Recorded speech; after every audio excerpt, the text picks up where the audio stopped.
Good morning, everybody. Welcome to NinjaTrader Live. My name is Jim Cagnina. I am Senior Market Strategist, and I am joined this morning by a blue-shirted Pharm. We've got that blue on today. Yeah, I'm trying to keep it relatively neutral. We just brought the daily to balance by finally taking out a prior day low after, I don't know, 2 years, it seems like. And so we'll be a little neutral, see if we can get some two-way trading today. Yeah, I was just looking at this session so far. It's just kind of a nice hike up the hillside. Nice and steady Freddy all morning. Yeah, you had sort of the opening drive at 6 p.m., just a kind of a giant splat that didn't make it through yesterday's low, and then just the bid just turned on, and it has been pretty much nonstop all night, getting up into these 80s anyways, and get a little pause here and some volume build. We'll see if they're distributing up here for a pullback into the open, or if it's just all buy program today. Yeah, well, supposedly we're going to have some deals this week, according to the social media folks. We're Yeah, going to of get some course. deals done this week in the U.S. I don't know. Yeah, more deals could be announced by the end of the week, right? Every week. But the market's positioned to like good news and not care too much about bad news. So, that is what it is. Yeah, it almost is like, at what point does the market just shrug off?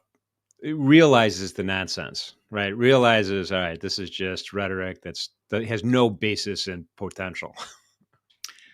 Yeah, I mean, I feel like they've almost gotten too numb to that, and stuck on the taco trade that no matter what happens, he's just going to capitulate, and it won't matter. So maybe it's gotten a little bit too far in that direction.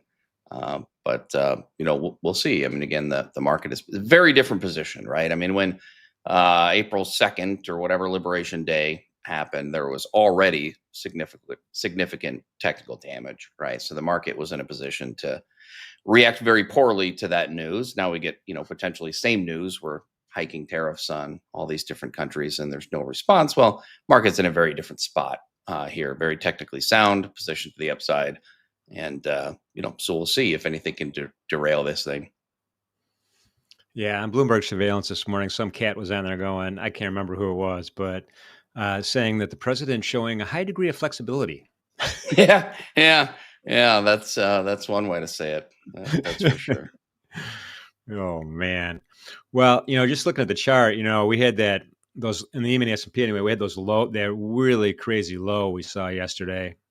And then immediate 30 minutes later, we kind of had an equal and opposite candle all the way back up to the point of control, which is approximately 62.70 yesterday. So that was kind of a weird washout. Yeah, I mean, basically what happened here, we had last week where, and we talked about this a little bit yesterday morning, you had, shortened week, we had 3.5 trading days. And for 2.5 of those trading days, we basically had this perfect distribution, D-shaped profile, forming roughly low 30s up into these 60s anyways, really more like the 50s before Wednesday hit. And then, for Wednesday in the afternoon, we got that spike up into the close, and then the big ripper on NFP on Thursday, which was a half day. So, we sort of ran out of time to form a proper double distribution. And we talked about this kind of like little mini stack of volume here that formed. And so, we've basically just come back and filled in some of that volume. And if you look at yesterday's low, I mean, it was last week's volume point of control perfectly. So we just sort of returned to the Ferris price from last week, and very clearly saw, a bid come in off of that. Now, some of that is going to be covers. Anybody that was trapped short from last week is going to be covering there. But the fact that they rebid it overnight suggests that it's more than just that, at least to me. So we've basically just sort of filled in some structure, and as of now, we're still dragging value just a little bit higher relative to last week. So, while we took out a prior day low, it just sort of brings things to balance. It's not a downtrend at all. Sellers basically, to me, some of my minimum requirements for potentially changing intermediate trend is take out a prior week's low, like with some actual traction, and see value overlapping lower. I mean, so the fact that this weekly profile thus far, it's early, is sort of dragging value higher, not really a bearish thing. So we'll see, if that changes today, if we get any, continued selling come in, or if it's just back to up only. And this kind of 73 to 76 half spot is going to be key to that. And you can see we're sustaining above there now, the last, basically the last half of the night. So not a bad look. Yeah, and if on the weekly you got that little double distribution at the top last week, sorry, up by the top of your chart. I'm wondering if that's going to materialize into anything if we do get a bid. Yeah, I mean, it was offered yesterday morning. I think this was right as we were getting ready to come on, and so it left them trapped. But again, it's a very small amount of inventory that's trapped, and they've had their chance to exit if they felt that they needed to. So really, today to me is going to be all about the spike from Wednesday. So the base of the spike was 73 3/4, and then Wednesday's high was 76 half. And if we lose that, then it potentially puts yesterday's low in play. But we did see some buying step in these low 60s. Basically, I want to say that was the Monday low of Monday high of last week. Not recalling off the top of my head, but we basically had 2 days where we had relative equal highs. We had an inside day on the Wednesday, I believe it was. And we're seeing that defended here in the 60s. So if we come in here, we dip into the 60s and it's just bid, and we can reclaim this 73, 76 spot. I think that's fine, but definitely losing this spike, gives the potential of completing this rotation down to the bottom of last week's distribution. This is a very poor low on ES. NQ low was a little bit better. The location was a little bit better as well for me. But it is poor, so it has to leave you open to the possibility of seeing some downside weakness to clean that up. But, to me, when we're in a broad upward auction, I'm not as concerned with the character of an intraday low. We're not auctioning lower, so why do I care? Yeah, no, I hear you. On a daily, we've got I track the 8 EMA. It's kind of a short-term exponential moving average, and second day in a row where we kind of wick to it. It's approximately 62.53 right now. But that was it. And boom, buyers brought us back up really very quickly. So it seems like there's just, traders are rejecting that off of that 8 EMA and pumping us back up. And we've been above it for a long period of time. Yeah, I mean, everything has been very, very constructive. We talked yesterday about, that volatility control program that's in the tape buying pretty incessantly. Yeah. So it's hard to really want to play the short side for any sustained amount of time. I'm honestly even a little bit surprised that yesterday persisted as long as it did to the downside. And again, we have finally taken out a prior day's low. And it might be one of those situations where it's like, hey, you got your 1% dip, you will buy it and you will like it. I, of course, would like to see us balance out for a few more days. Again, we'd hit the +2 VWAP, +2 standard deviation of 2024 VWAP. We were sitting at the +2 Bollinger Band for 8 days in a row. I mean, things were extended and stretched. And so far today, yesterday, has proven to just be, a correction in time thus far, just trading sideways. But, the longer we can even consolidate sideways, I mean, even if we put in, 4 or 5 days of balance in here, just, lets things cool off just a little bit and can give you some additional room for upside. So, I would prefer that as a trader, just because, again, it opens up ranges. If we could get something like, at least the 63.30, 63.20s, maybe even take out last week's low, put in some balance ahead of Friday, because Friday is a very important date in the markets. But I would like to see a multi-day balance before the next leg higher. I just feel like the index would have a little bit more room. And of course, that balance could break to the downside, and then that would change things a little bit. But Friday, I leave for vacation. And if you followed me for a while, you know that the markets generally tend to go a bit crazy when I'm on vacation. If I'm not around to trade, I mean, this happens if I go to lunch, if I'm dropping my kids off, it doesn't matter. Something crazy is going to happen. every year I tell myself, well, maybe it'll be downside because, if I'm going to miss a move, I probably want to trade the downside. Maybe it'll be a downside. It never is. I mean, the market just always rips when I'm on vacation, and this is a 2-week vacation. So it'd be nice to get some volatility to the downside for a couple of days here. And maybe I can just buy the dip and then just, keep my phone off for 2 weeks and come back and we're at 7,000 or something like that. So, but just know that when I come back from vacation, it's probably time to manage those longs. Oh man. Oh man. All right. Well, I'm going to be ready for that. But you're talking about kind of balance. I mean, we have, the ATR, 14-day ATR is about 52 handles in the E-mini S&P. We talked about this yesterday. It's come down from over 100 pretty quickly. Today we're at 34 handle range so far. I know the opening bell hasn't rang yet, and we'll see if we get any momentum either way. But it just seems like it's just summer trades here, slow ranges, ATRs drifting back down to molasses. It even with all this weird news, all this crazy international geopolitical news.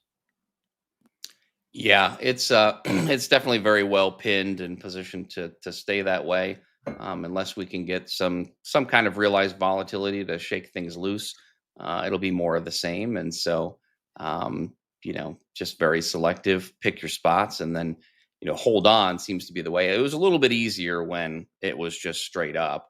Now that we've taken out a prior day's low, we'll see if we just go right back to that and it's straight up again, or if we do find some two-way trading, which I would certainly like to see. With this overnight profile, I mean, it's pretty top heavy here. So again, this is some profit taking off of the lows or off yesterday. So maybe we see this kind of breakdown. Maybe that's a little bit optimistic. I've been watching this 82.5 to 84 spot. Mm-hmm. I think if we sustain above there and we break, this volume to the upside again, this VPOC shift, I mean, you kind of need to see this break to the upside, or it renders it susceptible to maybe giving back some of this profile.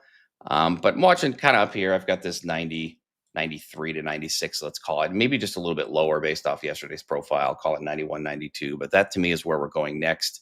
And really, if this can't lose this 73 and 3/4 to 76.5, but if we do offer this, then it looks like maybe it's a clean trip to the 66, 64 spot. We do have single prints in this session.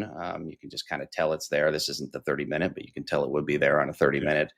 Maybe that's reactive, and that would be also at yesterday's volume point of control, basically. So call it 69 and 3/4, maybe worth watching on a dip here. But I generally think if we come in here and then offer these 70s, it definitely puts ultimately yesterday's low at risk.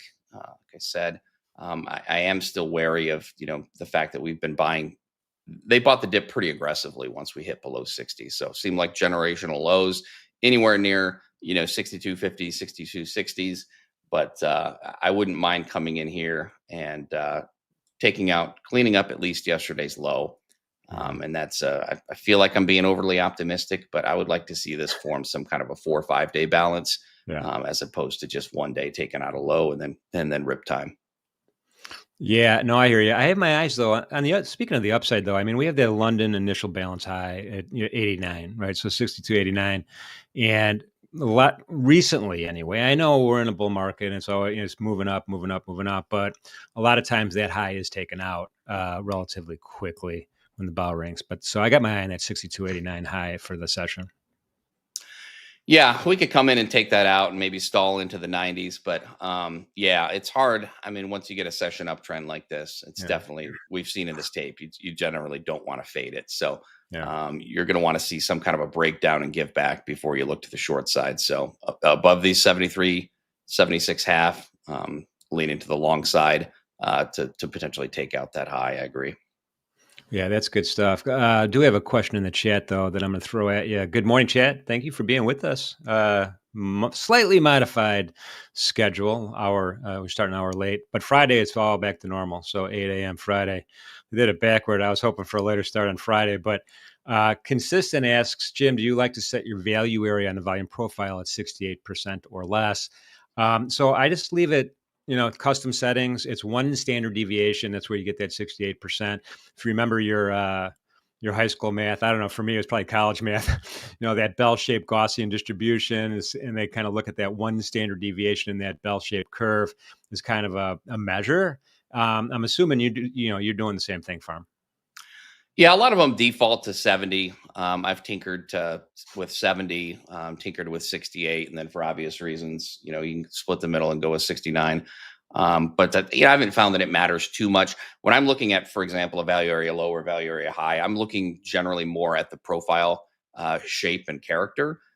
So I might even refer to something as value area high, and it's 2 or 3 ticks different from what you might see on your chart, whether it's a 68, 69, or 70. To me, the edges matter more than the value area itself. Yeah, no, I'm with you, man. All right. Well, listen, thanks for the update, the trade setup ideas, and what's going on in the E-mini S&P today. Appreciate talking to you as usual. Looking forward to chatting tomorrow. We'll see you, Jim. All right, Pharm. All right, everybody. We are going to bring in the one and only Merritt Black. Wait a second. You're not outside anymore. Yeah, they finally let me back in, Jim. Oh, man. It looked like a great time, though. Yeah. How you doing? I'm pretty good. I can't complain. Everything is rolling here on the island. I have my oldest boy moving down here for a little bit. He's driving from Hoosierville, Bloomington, Indiana, down to today. Actually, we'll probably see him tomorrow, though. He might stop at my parents' house in Charlotte. That's right. You guys were gonna pick up golf for the summer. I'm thinking about it. Here's the thing, Merritt. I know you're a great golfer, and I don't know how long you've been doing it, but I have not swung a golf club in probably 25 years. And so when Delhi's like, hey, we're all coming down October 16th to the 18th, or I think that's the date, right? I'm like, wow, could I get in shape for that? I don't know. There's no time like the present. I'm going to get out there, get started. So how you feeling about the markets today, man? Meh.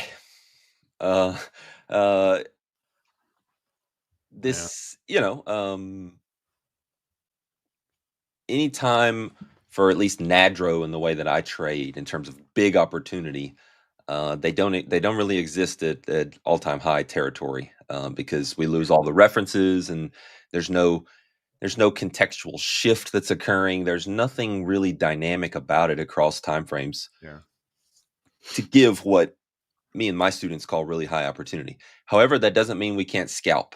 So I will still, it just means that I will be short term today. I'll look for a few rotations to try to pick off and look for some good reads on order flow.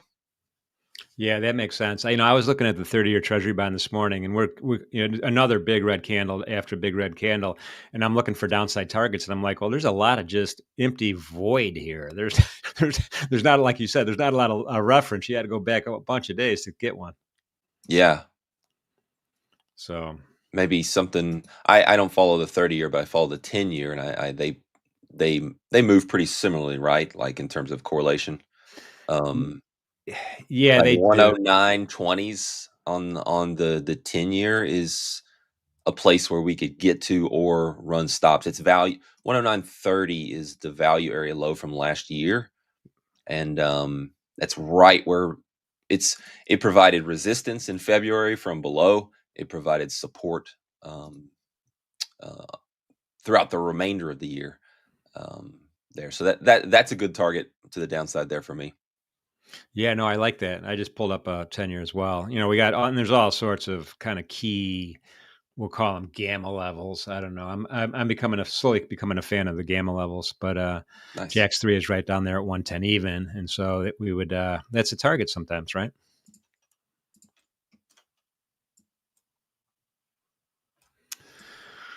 All right. Well, are you ready to go? I'm going to go ahead and pop over into the chat, let you do your thing. Chris from Trading Boxes is in the chat. Good morning, Chris. Good to see you. Appreciate everybody being here with us. Merritt's going to take us out and go through some trade ideas this morning, and the bell is going to ring soon. So best of luck, Merritt. I'll be in the chat.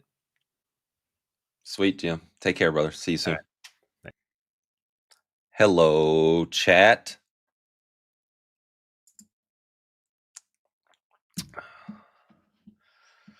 I kind of liked. Oh, and a special shout out.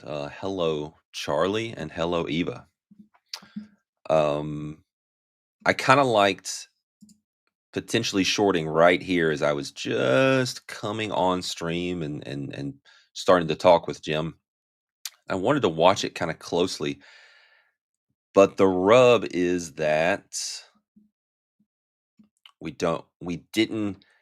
If we would have ran stops above these prior swings right here, if we would have kind of had a little blip and ran stops similar to what you see on the tape right here, where it runs through and then just gets slammed back even as it's going higher, and then it's super weak into the high.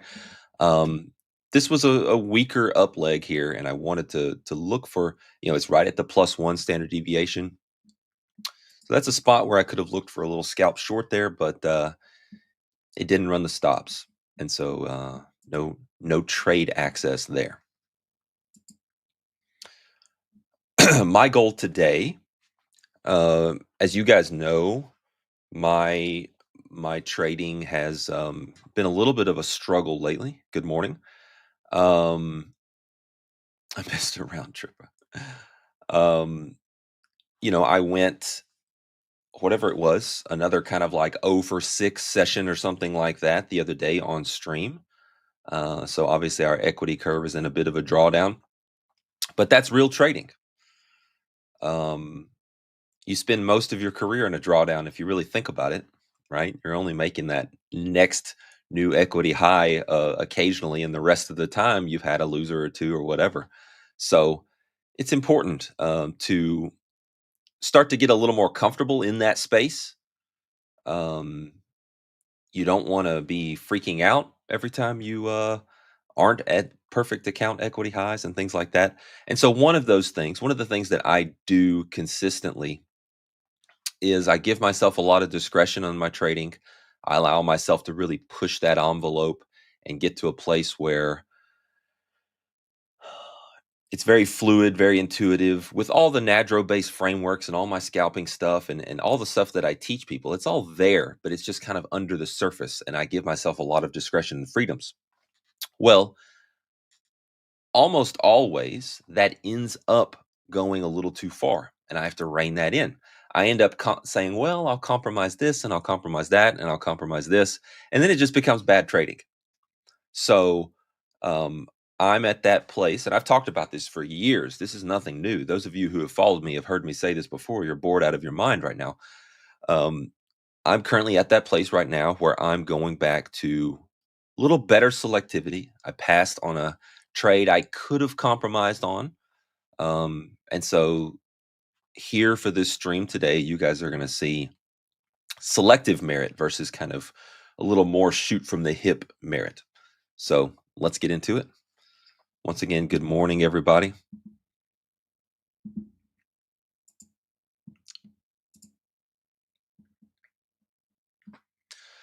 Someone asked what my bias was. No bias today. No bias today in Q. Right? In Q has just gotten to those. People say they don't matter, but they do. Back adjusted all-time highs. You could clearly see the price action get to that level on shorter term charts, press up into it multiple times, and then have a big break through it. When you see that type of behavior around a level, you know your level matters. And that is the NQ back adjusted all-time high. So we reached there, and then we've kind of fizzled out. We went into the July 4th holiday here in the States, and the price action has been quite choppy. A lot of back and forth, short term, maybe while the market's just kind of drifting. So where we are contextually matters, right? Context is king. It's in my Twitter bio. Where we are contextually matters, and up here at all-time highs, it's not a great place, as I was telling Jim. to have a super strong directional bias. If you guys are the type that says, hey, if you look at a daily chart or whatever, you say, hey, the trend is up, right? I was one of the first people, I think, to say, hey, the trend is back to up, guys. And when everybody was still trying to be bearish about, tariffs or whatever news du jour they were obsessed with, you could do that, right? That's a strategy. Having a longer term bias and looking at a trend could be where we are relative to moving averages. There's different ways of doing it. For me, I'm looking at multiple time frames of value areas and where we are relative to them. And that's how I rank and distill all those references and those time frames into a view. And the goal is not to always force clarity in a market. The goal is to recognize when and where we have clarity, when and where we have edge, when and where we have a trade idea with a directional bias. So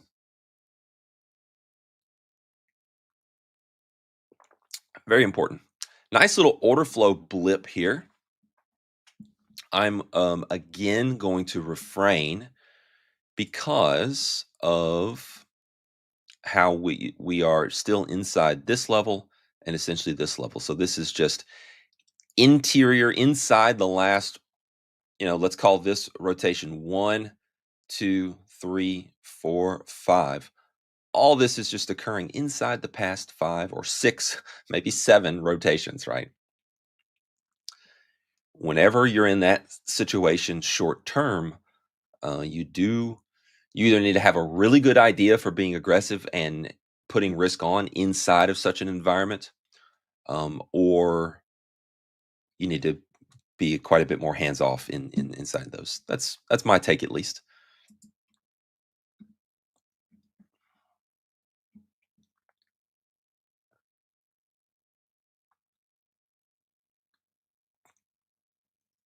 So Harshul, I got a really good buddy named Herschel, a little slightly different. Do you suggest a beginner scalper? How do you suggest a beginner scalper should confirm his setups? Do you mean like confirm it to in the moment pull the trigger and actually put the trade on? Is that what you mean by confirm it? Let's define what you mean by that.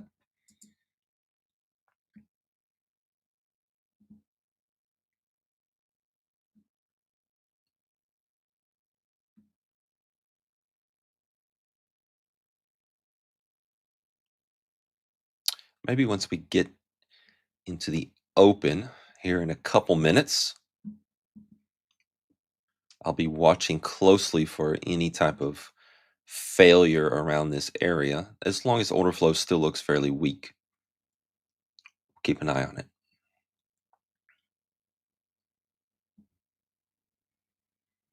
Yep, same ski mat. Okay, so yeah, Harshal, confirm the setup to put the trade on.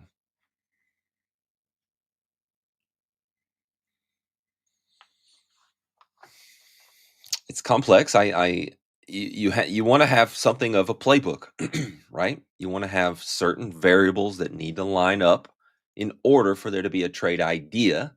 And then where I think perhaps my value add here for some of you today is knowing that you then need to separate the trade idea from trade execution. They need to be different things. 99% of retail traders that I come across, they just have setups. It's just one thing. Have trade ideas, and then having, as Alex Haywood likes to put it, a way of accessing the idea. And then you look for that type of confirmation, the way to access the idea, and have a process for doing so. Doesn't mean it can't be discretionary, but you need to have a process for doing so. All right, here we are into the open.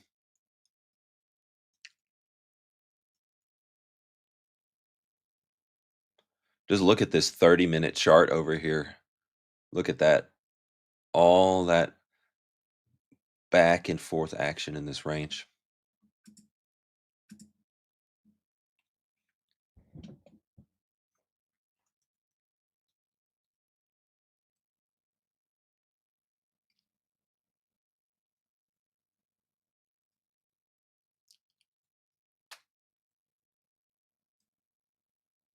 No, I have not read that book. I saw that post on Twitter, but no, I have not read it.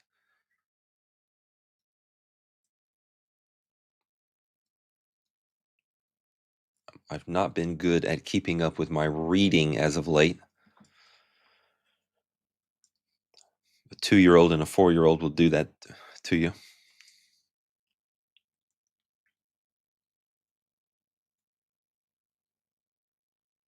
Yes, I shaved the mustache. I always mix it up. I'll have it for a while, have a beard for a while, clean shaven for a while.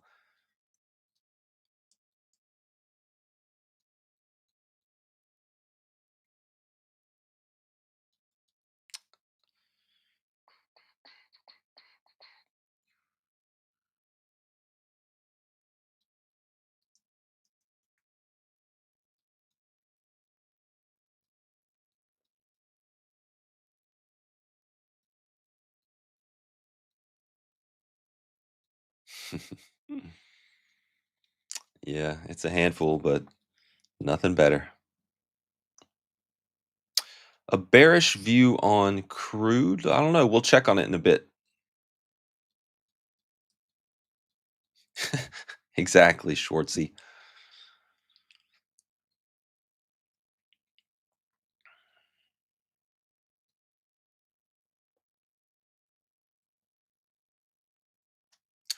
Crude, I certainly glance at every morning and see if there's good narrative opportunity.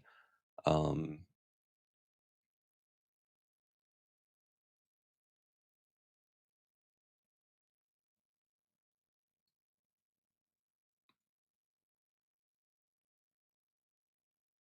I did not see great narrative opportunity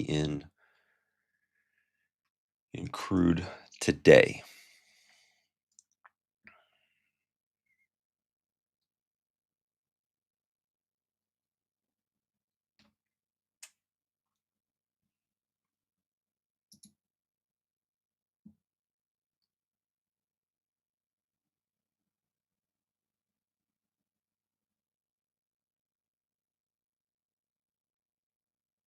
I assume NQ is going to it's kind of run some stops here below like this low.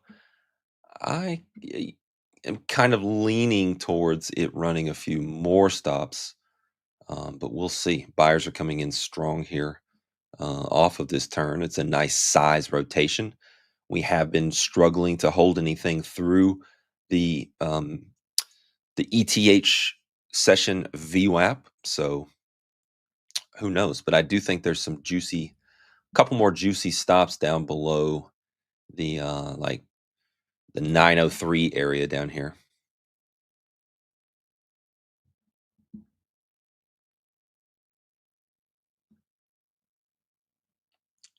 See what the reaction is if and when we take those out. We are sitting right here at yesterday's value high, kind of trying to press inside value in here.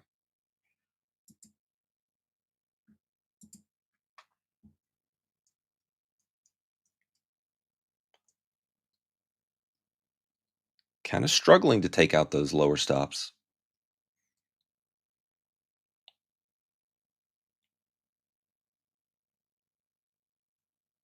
Yeah, that was the one, HK.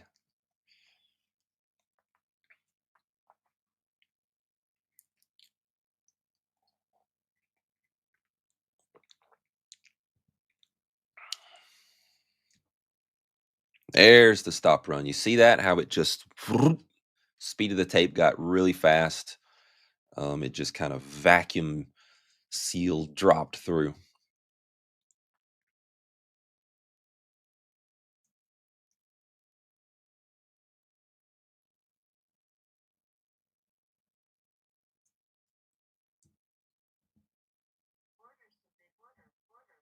So I bought some. We got a good stop run with this is just a basic stop run type play.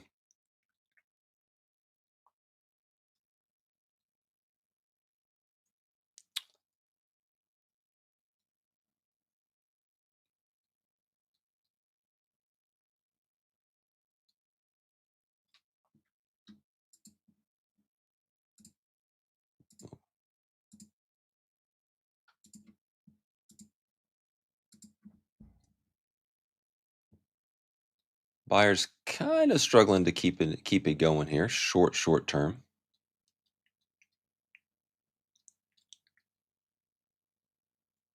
There's the sellers. Yep.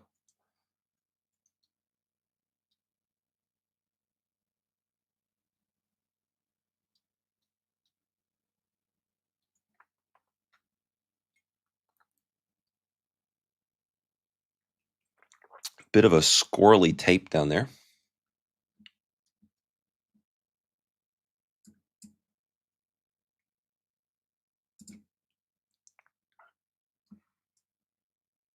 Another little hard little blip down.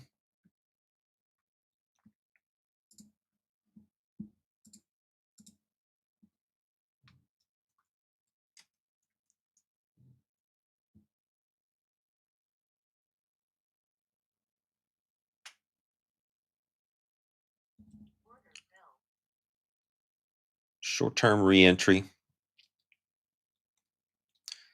Really good buying behind it this time.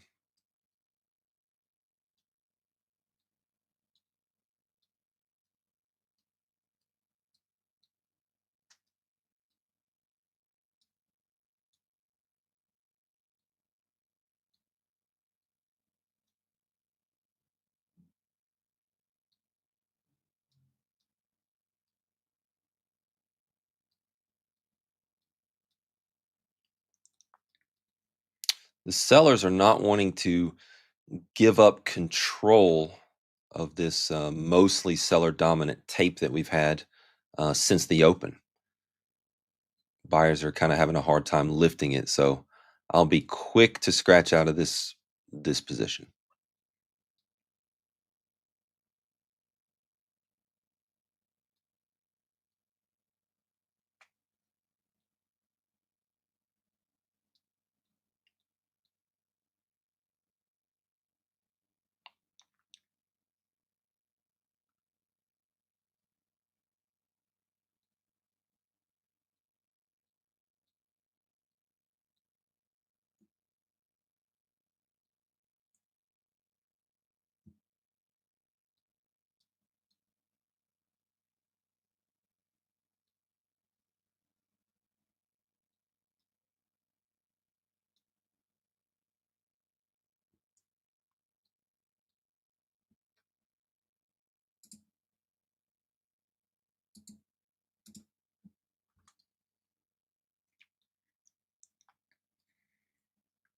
Bring that emergency stop in just to give my fingers a little bit of a break from holding down the hotkeys, being ready to get out. And we're out.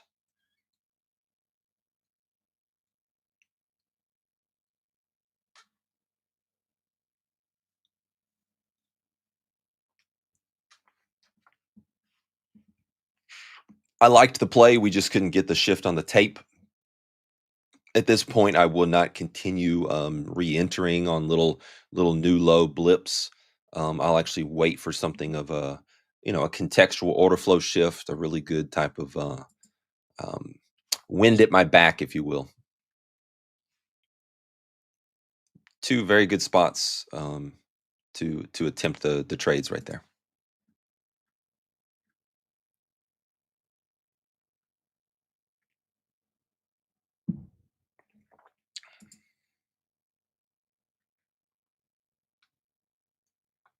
A Super Nintendo controller. That's kind of awesome.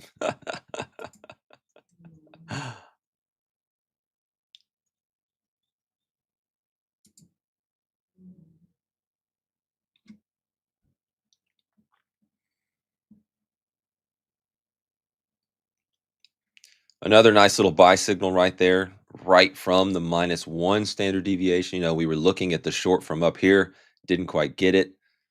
And selective Merritt today is now going to pass on this after spending, a couple bullets, really gaming the system. So I'm going to pass on this right now. I'm going to look for something a little bit better. I'm not going to just continue chasing every momentum shift. So this is, if for those of you who've been watching me the whole time here today, This is definitely how you want to approach each session, with a focus not on the P&L, not on the outcomes, those kind of things. A focus repeatedly as you have your self-talk, just like I'm talking to you out loud and talking to myself out loud a little. You're focused on doing something really well that day. And that's how you're kind of redefining what it means to win.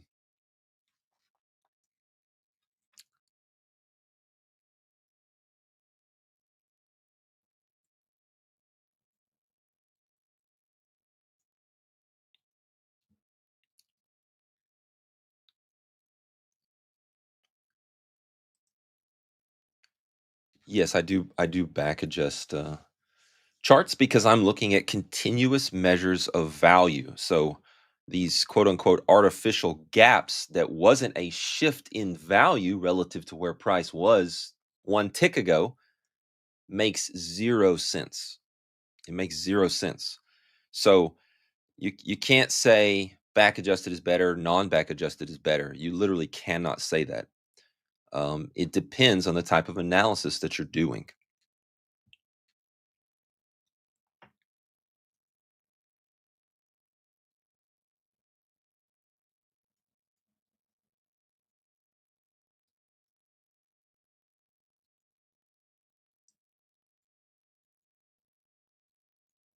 Okay, so buyers have really showed up, right? If we were to kind of almost draw a trend line through how the sellers were on the delta, the buyers have kind of taken control.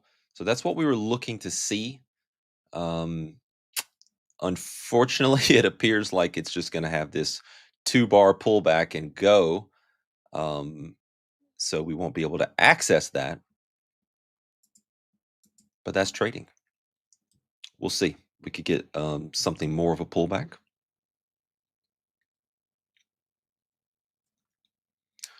Now, if you look over at the 30-minute chart, we see something quite different. We see a nice excess low, which is once again failed to get and maintain through weekly VWAP. And so if this little area holds in general, doesn't mean we can't dip back below here and maybe get a decent pullback for our trade entry. If this area holds, we've got, as we talked about, juicy stops to run above, 960. So that's what I'm trying to get into, and that would be the target and the play.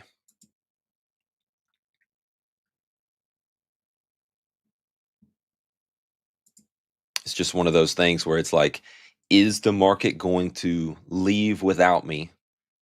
I mean, obviously the market could just go down. Anything can happen. But in this context of this idea that I'm looking at and stalking. Are there good NADRO traders who don't use TPO, only VWAP value? Absolutely, there are. Yes. I think most use both.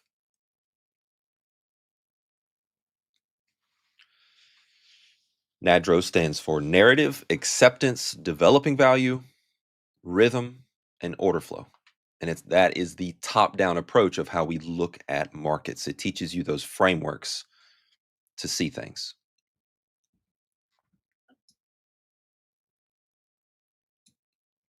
What's the narrative? What is the acceptance picture read relative to that narrative line in the sand? Are we holding above it or are we holding below it? DVA, where are we intraday with the DVA? Are we at the upper standard deviation, lower standard deviation, in the middle at VWAP? Where are we with that? And we teach entry tactics with that. Rhythm, those ebbs and flows, the ups and the downs. And then order flow, using cumulative delta or a footprint chart to look inside the bars, if you will, at what's going on in the tape. All right, this turned into a bit of a flag. I was looking for a bit more of a pullback, but there was a little bit of a passive buyer holding this area here. As you can see, it's a little like a flag type pattern.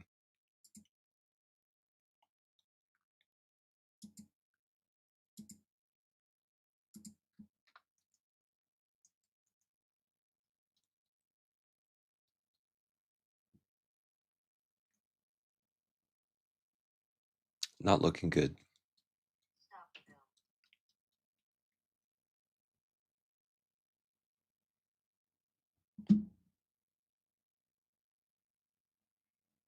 The whole thing, if I had like a drawing tool, I could draw for you this kind of inverse head and shoulders, right? Here's a shoulder, here's that head, here's the next shoulder, and it was flaggy, and we got a momentum shift out of the flag. So I still like that, even though it didn't work.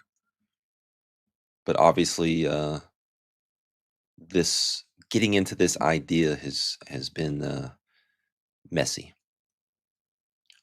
Looks like the sellers are pressing again here, so we're probably gonna get that some type of opportunity lower. Could be a little stop run through these lows into this area. We'll see. You let us know when it's ready, Bobby.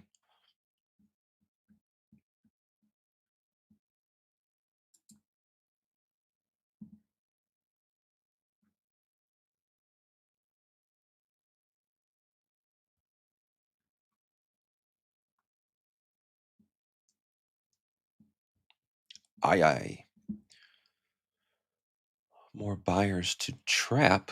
I would argue if it's going lower, it's looking to, find um, find buyers, but not trap them. It's looking, the lower it goes, the more you're trapping sellers, which is the fuel for higher.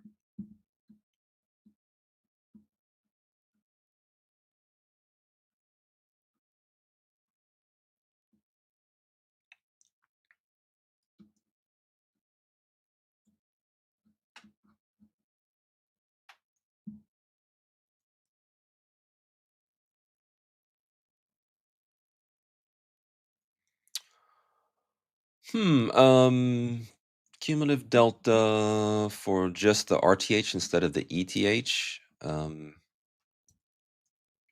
They're both fine. I can assure you that there is a touch of magic in some of what goes on with the seeing the full ETH. I can assure you of that.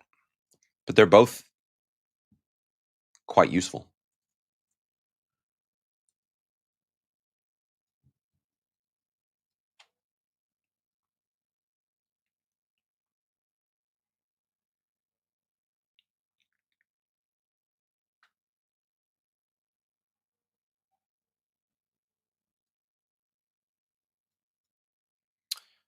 Hey Piyush, you could use something like a consolidated footprint chart if your charting system with stocks and everything allows for such. And I say consolidated because you would want it to, rather than look at a footprint chart of where every row of a footprint candle, whatever periodicity you're using, is one tick. You probably, if you're trading Tesla, that's going to be really, really impossible to view on a monitor, right? Because it's going to be spread out. There's going to be like some volume here, and then no volume for 10 cents, and then some volume there. So you want to group it, consolidate it by whatever variable starts to look good to the eye. And I understand that takes some experience to know and to do. I'm not going to buy this little breakout of this consolidation. That it's not going to be a play for me in the middle of VWAP into that like this. Even though obviously I want to be long, I want to be in this move to run these stops into the high. I am going to pass if it does start to break higher.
Well,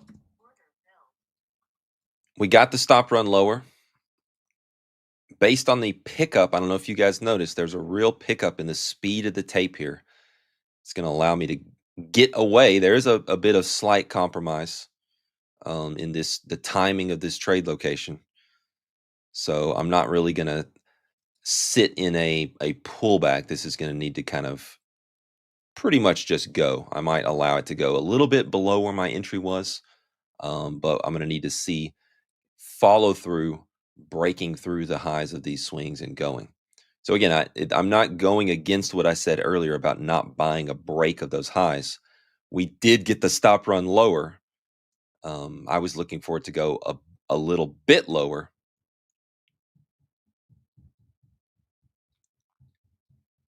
Official word from Bobby is that it's still not ready. So I'll filter that through my process. I love it, Bobby. Don't back down. Stay the course. Trust your process.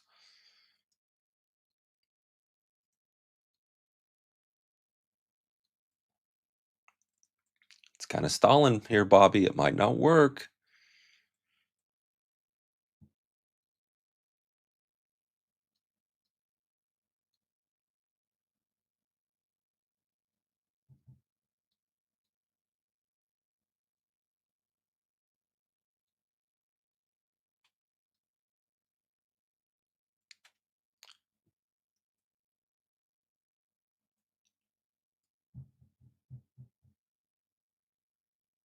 Oh, it couldn't hold through VWAP on the down from above.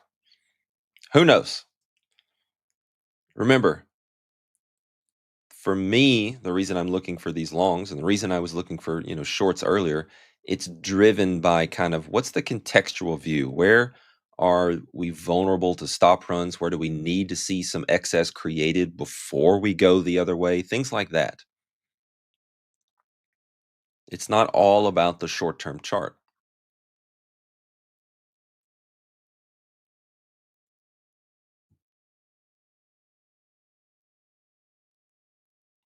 We'll get super lucky if this trade with a tight stop with an entry from way up this rotation. We'll get really lucky if this works.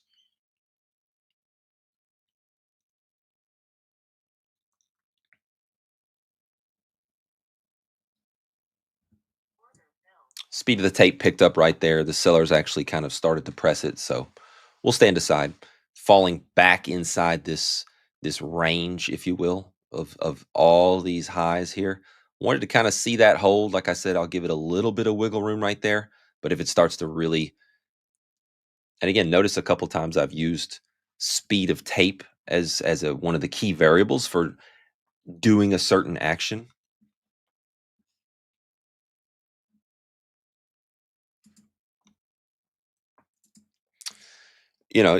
This has the feeling of us tipping our cap at the market, as I teach people to do, which is just tip your hat and say, you win. It was just too messy, just too ugly.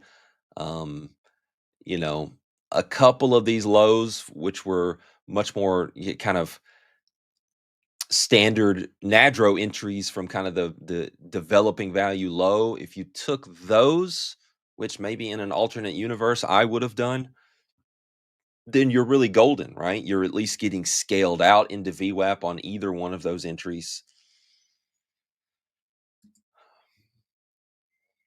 But those were the exact moments, if you see on the chart, where the sellers were pressing the hardest.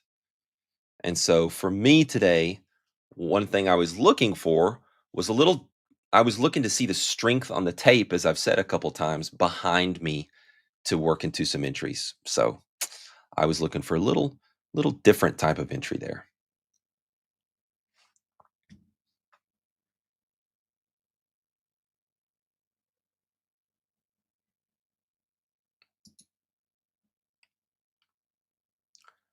Hey, I wasn't, just for the record, I wasn't trolling Bobby earlier. He's got a view, and that's cool. That come and bring your views, and we'll we'll talk about it here together, and I'll express my view, and we'll make a market. It's awesome.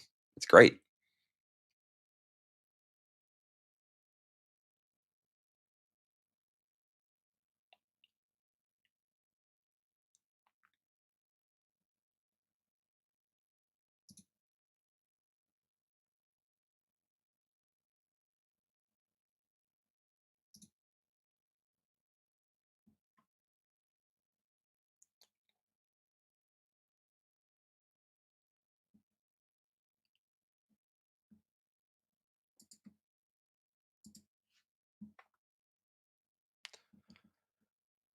Are there good natural traders you know who only enter via limit orders?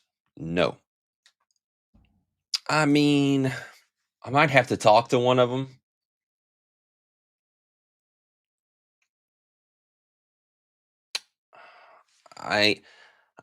From looking at executions of one of my better junior desk traders,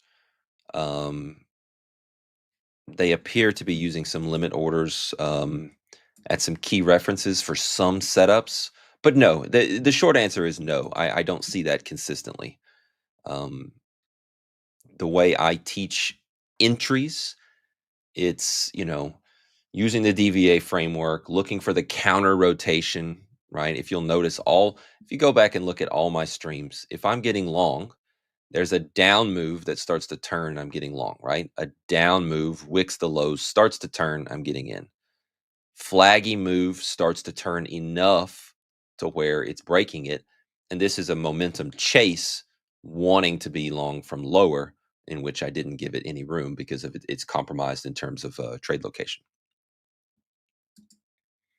But in general, it's, again, I didn't take this long. And over here, I said, I'm not going to buy this high until we've got the stop run. So a counter rotation is what I call it. Counter being counter to the direction in which you're looking to trade.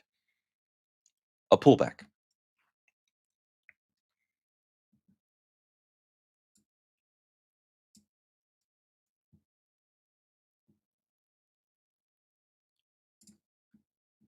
Huge selling just slammed it into those lows.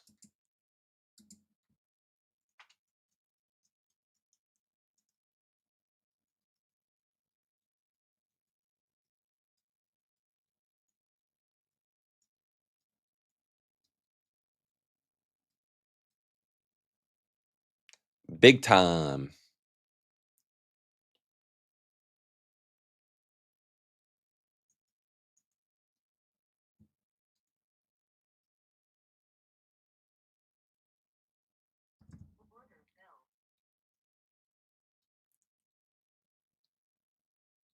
Clearly really washed out longs into that down move.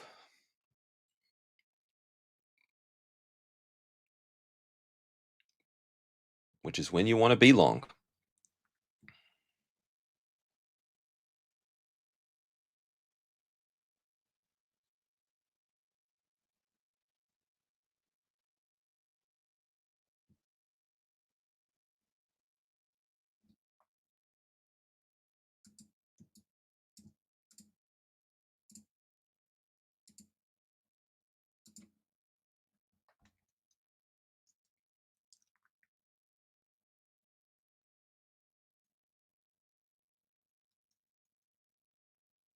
Not seeing great buying.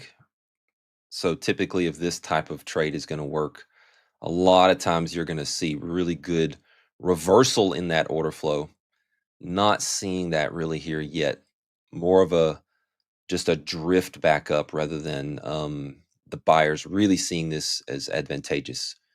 So we are going to need to watch this area again in a position where just in and around, just below the entry where I got in is the spot where I will scratch this.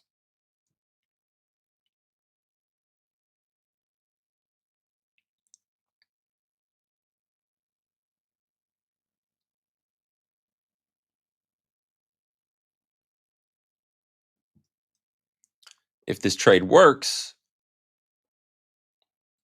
we catch low of day and we take it all the way up into stop runs, near the overnight highs.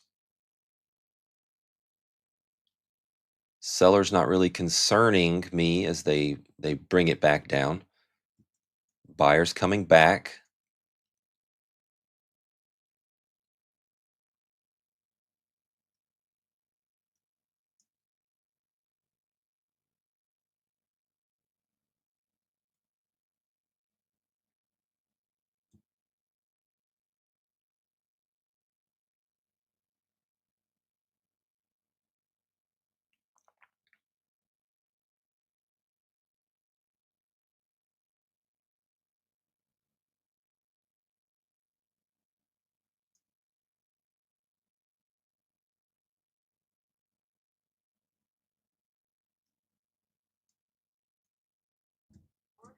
Scratched it out. I will actively look for reentry.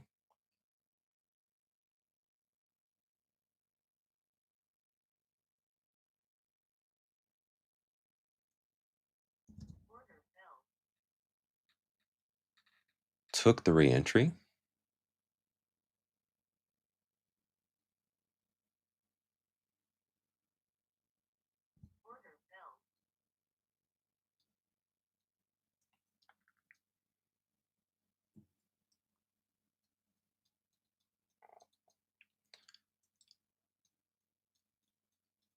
Good job, Paul.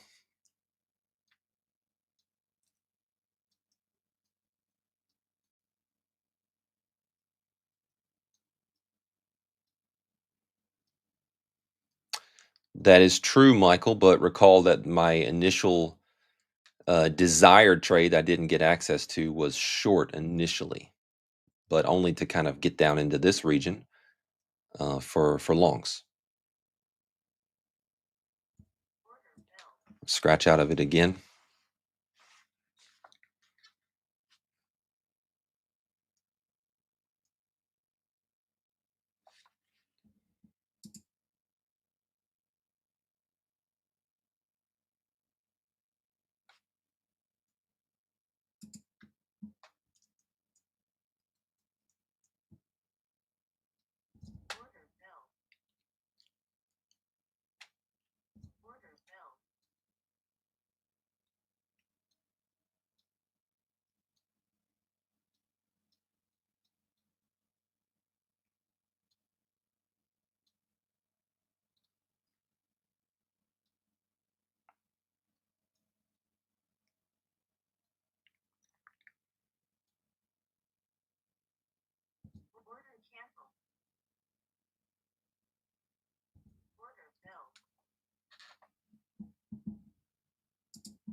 Looks like sellers are going to take this to new lows. Do you use DVA?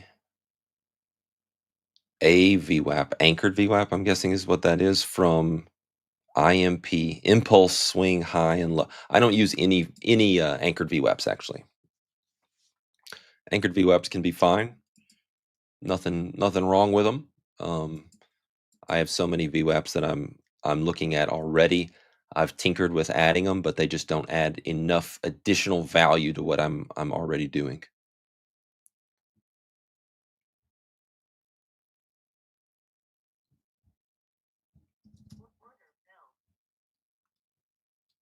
Back into the long after another little small stop run through the lows.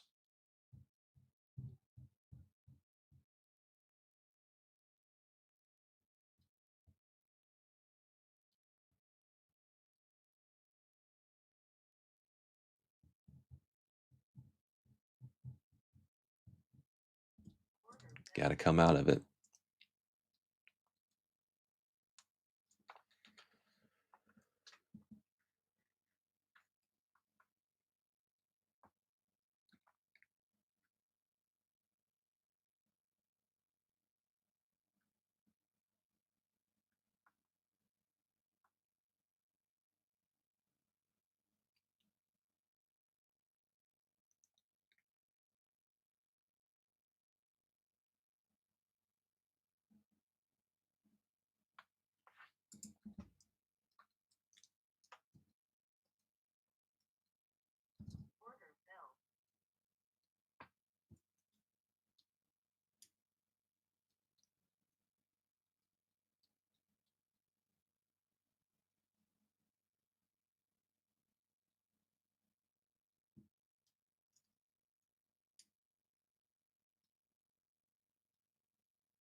How important of a role does volume play in your selection process? Like just outright, well, I guess I could talk about all of it. Not so much volume on the x-axis, like how much volume is trading, for each candle or for the day or things like that. I kind of see that in different ways. Um,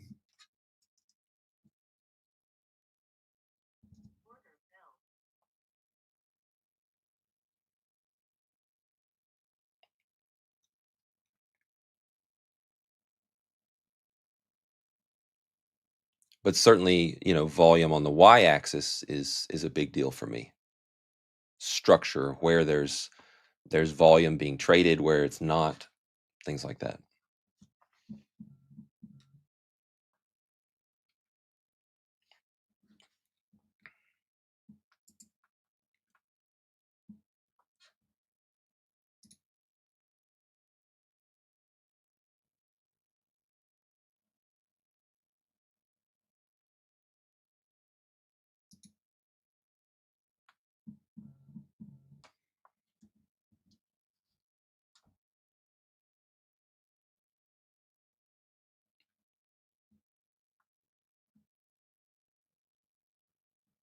No, I know there's a number of people who do things differently.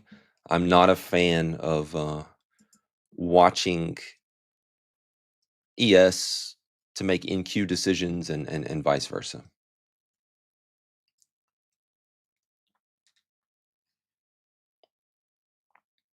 All right, so it's 9 minutes after the second 30-minute period of the session.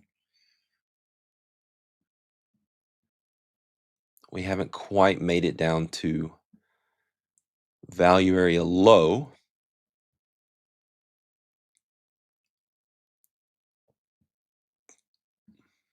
We are at the lower standard deviation for the week.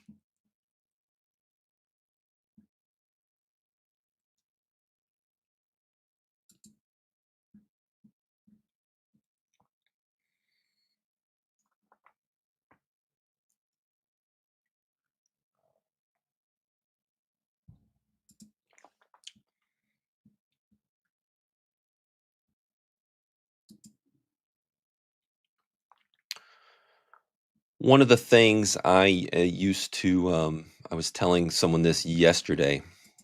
One of the things I used to write at the top of my journal, because I was talking with a trader who needed to learn to become a better loser, right?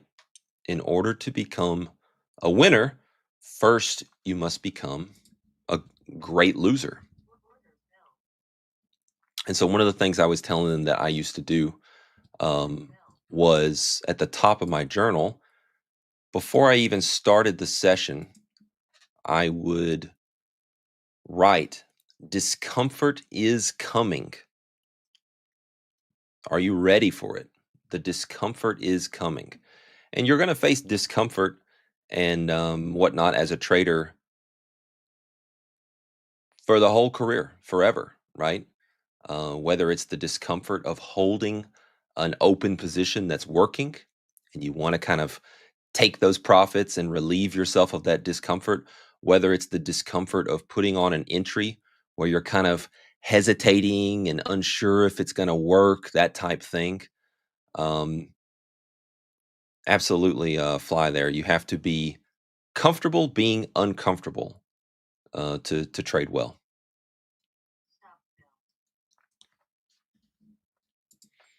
And I today am certainly uncomfortable. This ridiculous stream of losing trades that I'm on for this Tuesday stream is really starting to annoy me. I am annoyed. I am not pleased, and so that's something that I'm having to deal with right now, and having to realize that I'm going to be uncomfortable at times. I'm not going to do anything stupid. We'll sit back and look for good trades.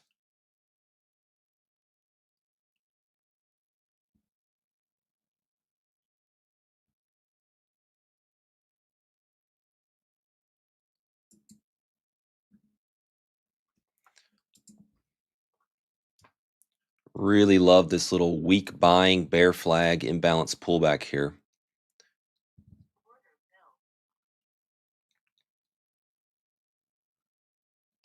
Just as a scalp, just to run stops into kind of a new low.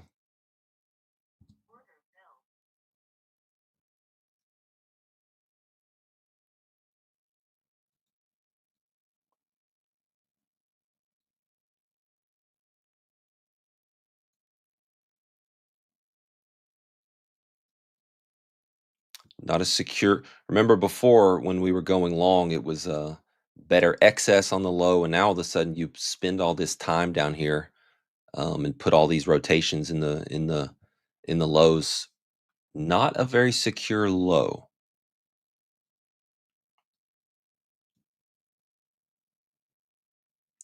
But they're gonna get me stopped out with that buying into those highs before a new low.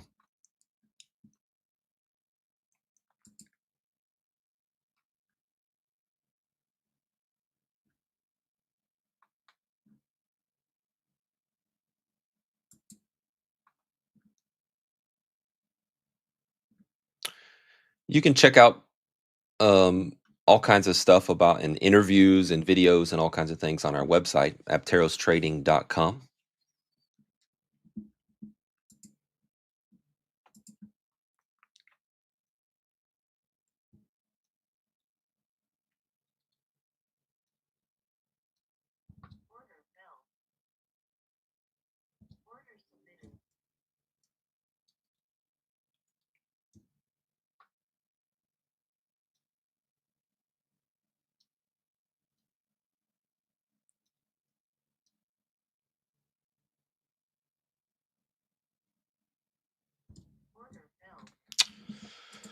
Okay, well that's it for my day today. Let's review the trades.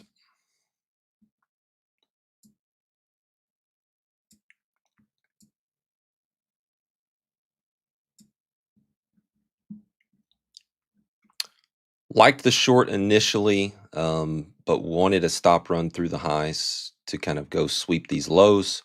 Once we swept the lows, we're more interested in the longs.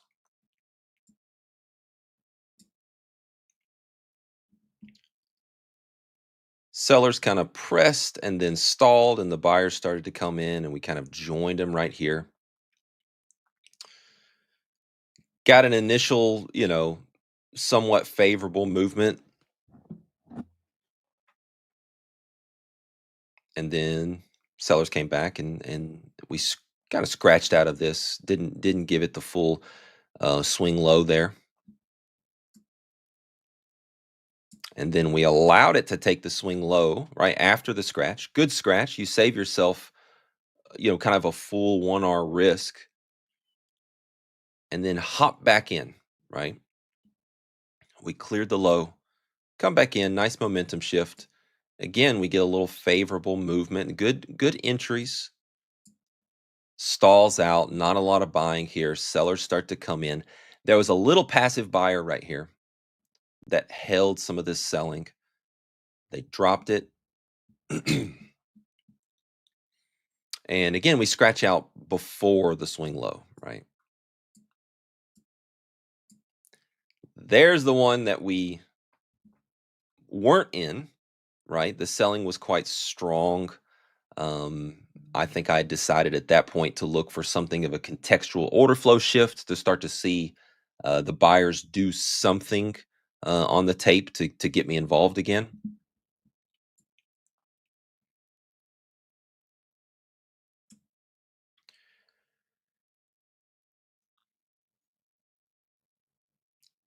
So we got that contextual shift, a little bit of another passive buyer. And if you recall, we had that small bull flag here. So we give it a chance there. We know that we're kind of compromised if we can't just kind of get through VWAP and go. And so yet again, another scratch, if you will, stop prior to running stops below lows. There's the stop run. and it quickly, if this is where we talked about how the speed of the tape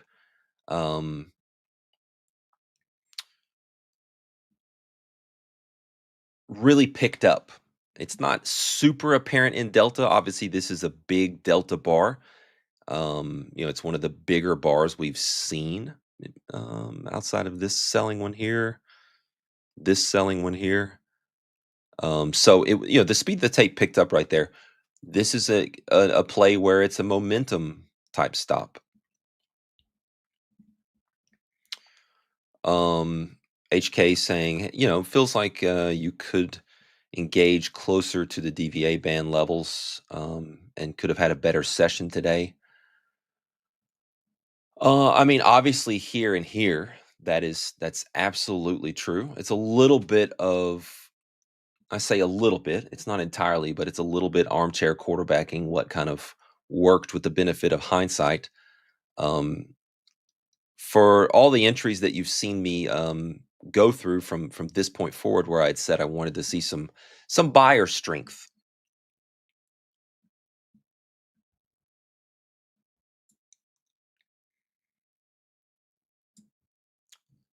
Tiny paper cut here. Again, knowing this thing based on where this entry is, right, which is, a spot where I'm not going to give it a stop to new lows. I'm going to force momentum, and we didn't get momentum. Granted, it's from the middle of DVA. It was after a nice stop run lower. So essentially, I did kind of try to trade from the lower standard deviation band for that one, right? It's just it went up so fast. I thought, well, it's worth a bit of a chase here. It's worth being late and taking this momentum style. So, anyways, we don't get continued momentum, and we scratch it out, paper cut. Now we press lows and get a nice turn. This was more of, okay, this really felt like it could be a low of day type of thing here. But as this went up, right about in this region here is where we start to see, oh crap, the buyers are not ripping it back like the sellers were ripping it down. So started to get uncomfortable in that position and gave it a little room, and then it put in a couple, like 1, 2, 3 bars right here. And I said, all right, if it starts to press those bars low again, it's probably at least going to run some stops lower. Sellers start pressing here, as you can see, really taking control of the tape. And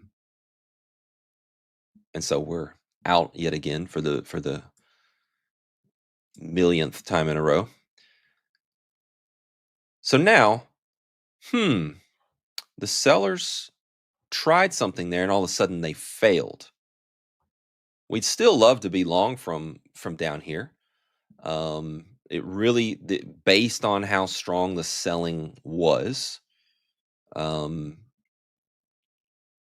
absolutely be kind of the low of day area. Cleared out all the longs, and now it's time for the market to go up. This is also kind of a flaggy pattern here, if you'll note, right? So that's kind of where I'm getting involved. All of a sudden, better buying coming in. Uh-oh. And they just kind of slam it back down. But you know what? There's kind of the first potential note that I'll make. Whoop, I don't want that.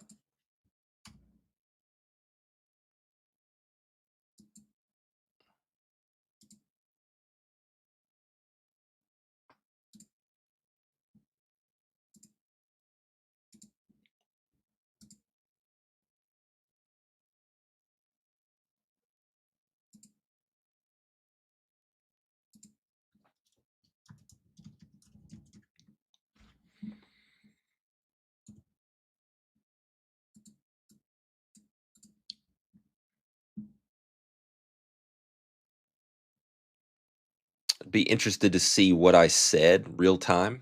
I may go back and watch it myself as a part of my daily review process.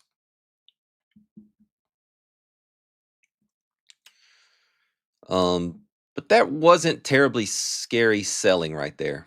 I think that was a bit of a poor stop. Even if you're looking at this flag pattern, it's very common for a market to kind of retest it after it breaks the pattern, right?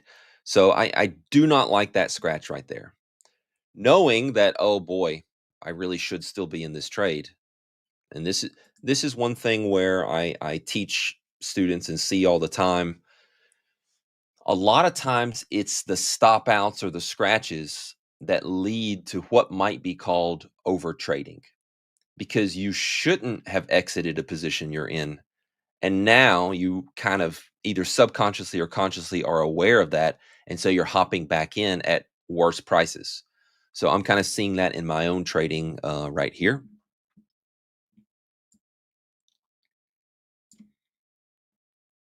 And now here was some strong selling. Something really kind of felt different on the tape there.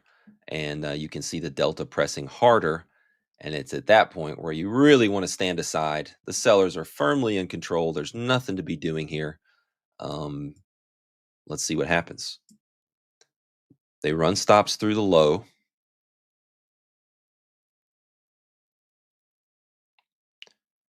This is a bit, I would say probably this whole sequence of the longs. So there was 1, 2, 3 longs, and I tried 3 shorts. I would say that this whole group of longs in this region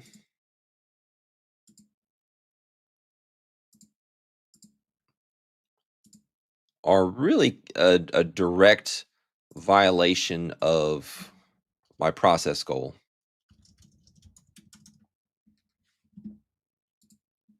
In that there's not a really great setup here. At one point for the longs, we'd seen a contextual order flow shift. Buyers had come in. Here makes sense because of the huge washout and where that occurred, both on weekly and intraday DVA and things like that. So you really could catch a really good trade from this region. But then once the sellers say, "Hey, we are still in control," I'm not a big fan of trying to pick these. They're all good momentum shift entries, but I'm just not a fan anymore of the context at that point in time. We start to put in this low where I'm thinking this low is going to be taken out. The sellers remain in control. It's the first time you've seen me take shorts today, right? Someone commented on that earlier, how I'd been only taking longs. It's at this point in time where I flip to going short. And I was looking for just something of a weak buyer, clean, imbalanced pullback. And, that reminds me of a student who recently reached out to me and said, "Hey, I'm struggling taking some imbalanced pullbacks. A lot of times I'm taking, a handful of paper cuts on them before I catch the move that works," or things like that. Look at my trading here today, right? So just like I had told them, yes, are there skills you can work on and understanding order flow and things like that? Absolutely. But there's going to be times where you take a couple losses going for an imbalanced pullback. Sometimes they're messy, especially in the kind of the way that the market is a little choppy at times here at all-time highs and stuff. And so I'm actually good with the shorts here. All of a sudden there was some lack of selling and the buyers pressed it. Way to go, cutting risk quickly.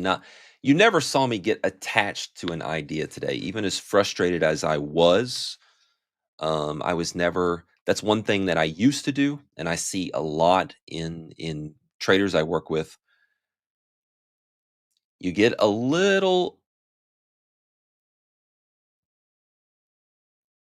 frustrated or upset about the market not being nice or whatever, a string of losses. And then you start to just hang on a little bit.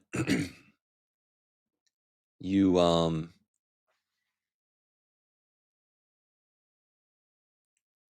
start to just push the envelope a little bit of risk, or you don't want to take another loss, so maybe you move a stop a little further or things like that. Regardless, getting attached to kind of wanting a trade to work, that is what leads to death as a trader, right? In that, you never see that in any of my trading there. Occasionally, I'll say, yeah, I really, the signs were there in a review where, that would have been a good scratch out prior to just taking what I call the sucker stop. There's certainly moments where that's true. But as something that I teach people every day, um, eh, you need to, no matter how bad the session was, you need to find something that you did well, that you want to continue to do well, and to be a good, objective self coach. You all have to do that. If you don't take anything else that I say to you all day here today, certainly that is something to take away from today's talk. You all have to be a good self coach. And one of the ways in which we do that is not just calling ourselves an idiot and beating ourselves up and pointing out all the mistakes, but also balancing that in however small of a way possible with something that you did well. And today, I cut losers well. There was one that I thought I was a little overzealous on, and I made a note for that here. But other than that, I was wrong on general direction. Essentially the entire session outside of these shorts in which there was follow through to the downside, but it went a little too high, and then I was at daily loss limit, so I'm not participating anymore to capture it. So there you go, guys. An honest review of my thoughts on the session, and two Tuesday stream daily loss limits in a row for your viewing pleasure.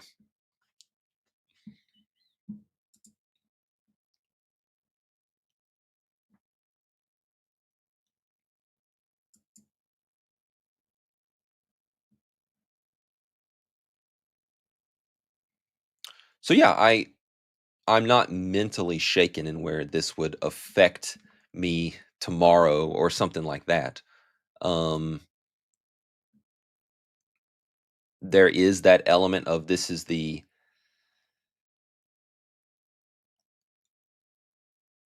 live track record type thing, right? Where it's public, and obviously I want to put my best foot forward and things like that. So, losing streaks have a little bit different feel than if it's just me and my normal trading day in and day out. But yeah, I was frustrated today while I was trading towards the tail end. It's just like, quite frankly, it felt like one of those things for me where it's like, can I just catch a little bit of a break here, please? Right? Can I just get a rotation to go in my favor? I'm not trading, the worst that you've ever seen. Uh, it's a little, and I tell traders this. I know I keep saying that, but I keep saying that because I treat myself the same way that I teach all you guys who work with me. I treat myself the same way, or at least try to. Right? Sometimes it's a little bit of do as I say, not as I do. But that's just being human. What was I going to say? Oh, I tell traders this all the time. I'll look at their fills. They're doing a decent job with a read on narrative. They're doing a decent job with being in rhythm, of using DVA effectively, of having a read on order flow. They're doing a decent job of those things. And they'll say, look, this is like 3 DLLs in a row, or, I just can't do anything right. Something is totally, totally wrong. And I will tell them, look at this. You're doing a pretty good job of all these things. Yes, we could find a couple things where it wasn't perfect, but that's going to be common for any discretionary trader. And I'll say this is some bad luck. You have positioned yourself for narratives that have failed. You have positioned yourself for scalps where there was clearly the order flow up to that point in time in favor of taking that scalp, and then something happened and it fell apart. And that's happened to you 20 times in a row.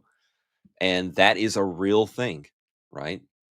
If you are like me, a mid 40s win percent trader, there's going to be times where you go 0 for 10, you go 0 for 20, a bunch of scratches, not a bunch of good wins. So we're seeing that here in my trading. Is it what I want to show? Is it what I want to see? No, it's not. Is it frustrating? Was it frustrating today? Yes, it was. We still have a really good looking track record overall. I'll include the past 2 weeks and give you guys an update on what that equity curve looks like and whatnot. So we'll have drawn down probably about 8K from where we were. I think I was up about 25. So we've drawn down about 8K from those equity highs, I believe.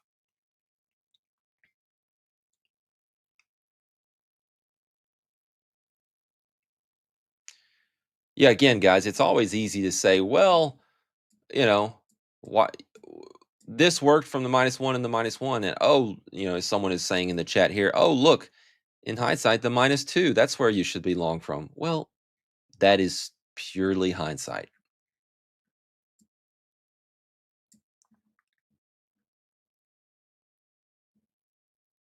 I stand by the flip to bearish here.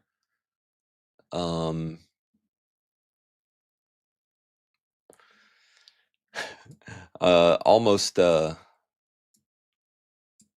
what's interesting about where we opened and the high was right around yesterday's value area high. You want to add another critique to my trading today. All of these trades were in the middle of yesterday's value area. You know what this was? This is yesterday's value area low, right? Remember we talked about that. I want to say I said 2860, but it's 2850. Hopefully I said 2850. That's where the market went to, was yesterday's value area low, which is very classic, very standard behavior. So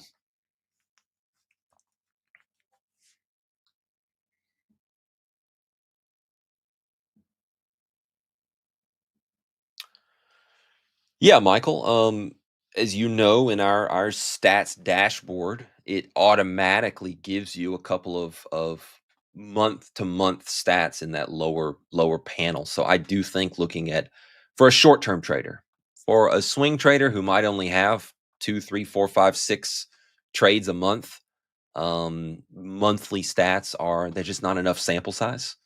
It would be more like akin to looking at daily stats.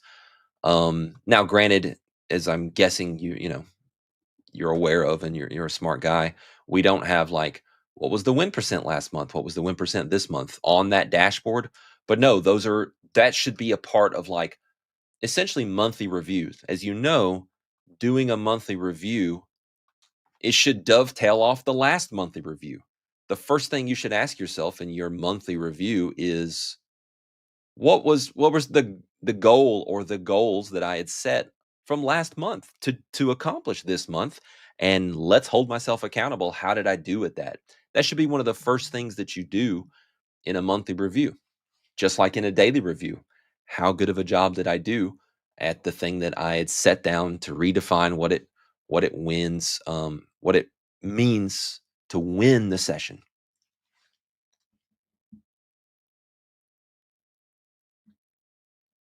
So short answer, Michael, yes. It's good to compare stats for short-term traders from month to month.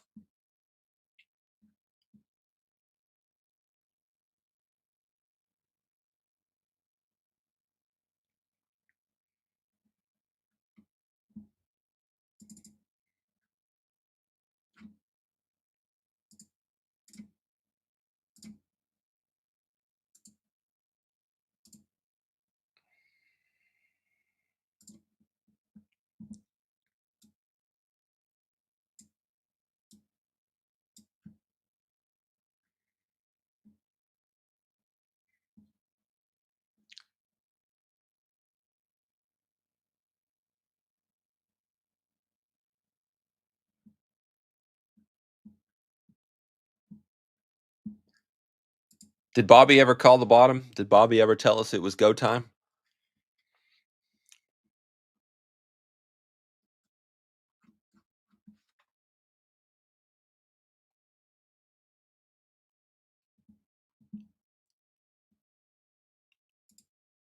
$960 is a perfect target. Fly it there.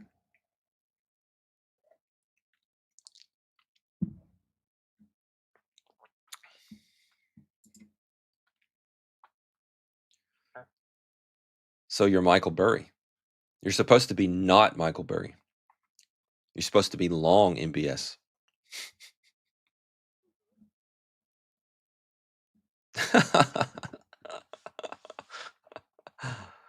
Oh. A good spot for a scale here, if any of you are long. Upper standard deviation. We haven't gotten the stop run yet. That's really the spot to shoot for, at least a core position.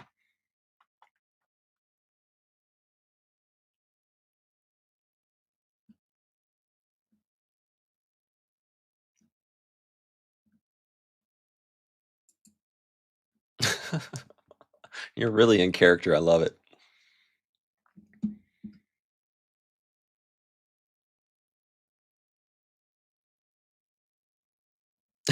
That's a great analogy, Cal G.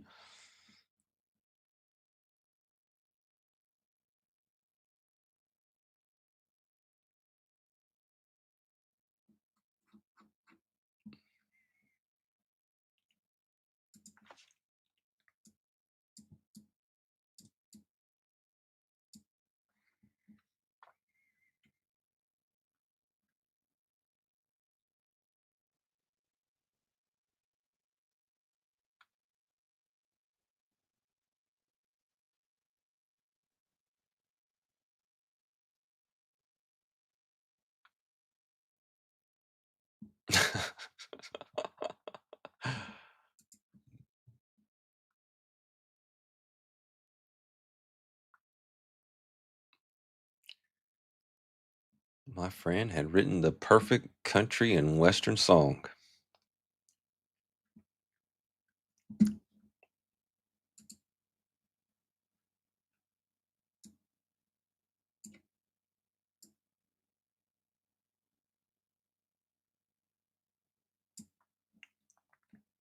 Oh, I'm quoting a song.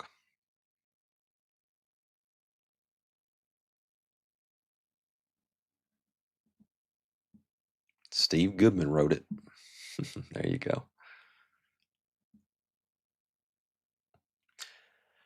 Merritt, is it possible that cumulative delta readings vary slightly across, I think that it's not platforms, it's data feeds, right? Because it's the data that matters, not the platform's really not going to mess up displaying it as long as it's a decent platform, right?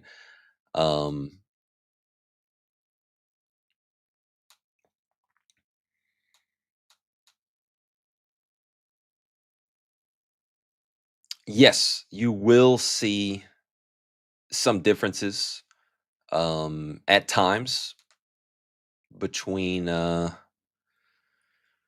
feeds. So, I've got multiple feeds up right now. NQ Globex is, well, it's hard to keep up with if it blips like that. So let's see, 2038 versus 2080, 2000 versus 2030,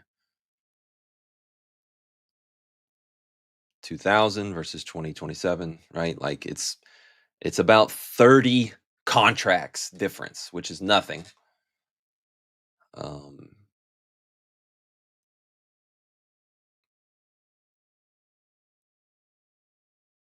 lot of times, from my experience, differences in tallies of cumulative delta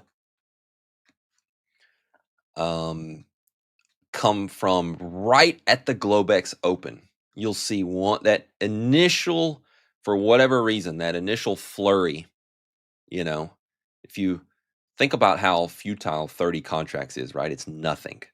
So they just get off by a hair at the very onset of the exchange reopen. And so therefore the cumulative tally is off by the same amount as it keeps going.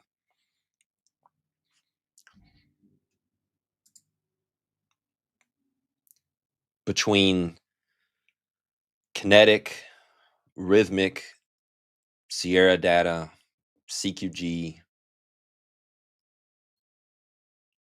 DTN, IQ feed,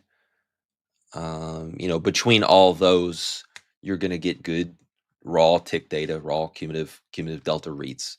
As Johnny says, that is correct. You cannot get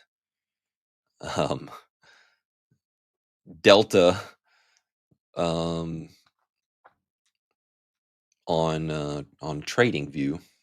It doesn't actually bring in that type of data, or something like Thinkorswim or some of these other platforms. They don't give you what's called raw tick data. If you're not getting raw tick data, you're not seeing the real market accurately, especially when it comes to volume data.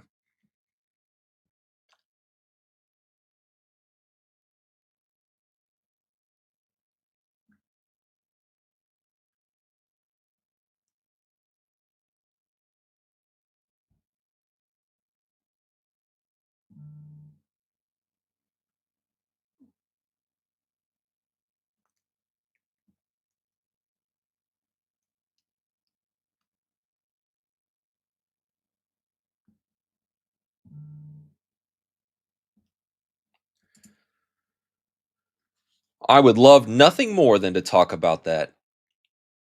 Must be a headline that just hit. I don't know if there was. I don't think there was something significant at 9:45. Was there?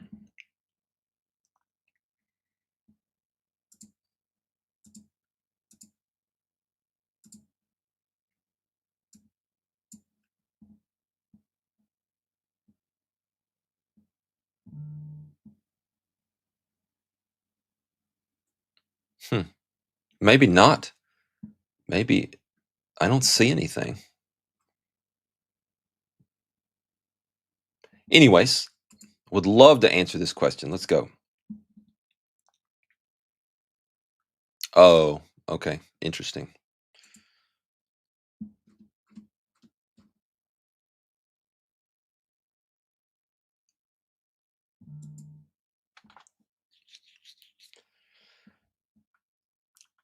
Why? And I'll even expand this. So the question says, can you talk about why an already proven trader should join your desk? I'm specifically curious about how your community can help me grow further. I'll one up that, right? It's not just proven traders. I'll talk to that because that's your question, but it's essentially all traders. I do not believe that traders can make it long term alone. I don't think you can. I think if you don't have a risk manager, you will eventually do something stupid. Your emotions will get the best of you and you'll blow an account. I think if you don't have any accountability, right? It's just you. I think that you will eventually do something stupid without the accountability of peers and other traders who kind of know if you had a good day or a bad day, right? Maybe see your review work, see your fills, see your P&L. The highest performing 7-figure, 8-figure traders need help. You guys don't get it. They go through a period just like I've had over these past 2 streams where nothing works, where they start to doubt themselves, where they need some positive coaching, where they need things to help them pull themselves up and get back to what works and pour through their stats and look at their executions and give them perhaps an objective view over something that they might not see. The best in the world need that, so why don't you?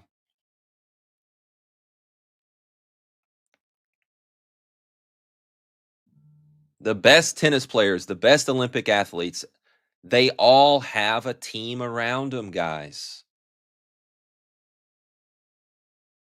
So for people to come in and bash prop trading or say that an experienced trader doesn't need to trade prop, I'm talking real prop, not simulated funding, not a place where you don't actually have somebody looking over your shoulder and providing accountability and peers and all the stuff that apterostrading.com gives you, you're not going to make it. You might make it for a year, you might make it for 2 years, but you're not going to make it without it, in my opinion. That's how firmly I believe in real prop. It's all, and I've said it before, I think it's on the website. You can, if you're a good trader, you can get funding anywhere. You could go around and raise money to start a fund. You could do all kinds of things. But prop trading is about providing an environment to thrive, make you better than you ever would have been on your own, believe it or not, right? To have that team around you, to have that oversight, the accountability, the risk management, the leverage to scale you up, the experience to know when and where to help you scale up or cut size, right? That's what it's all about, guys. And it's a big deal. So just securing funding from somewhere, it's really just capital. It's just risking someone else's money. And that is not environment. That is not something that's going to sustain you and propel you. Yeah, it's an opportunity. Great. But only environment is what separates true, incredible prop or hedge fund or whatever it is. It's environment, the structure and the things that it gives you versus just being on your own. At the end of the day, that's all it is.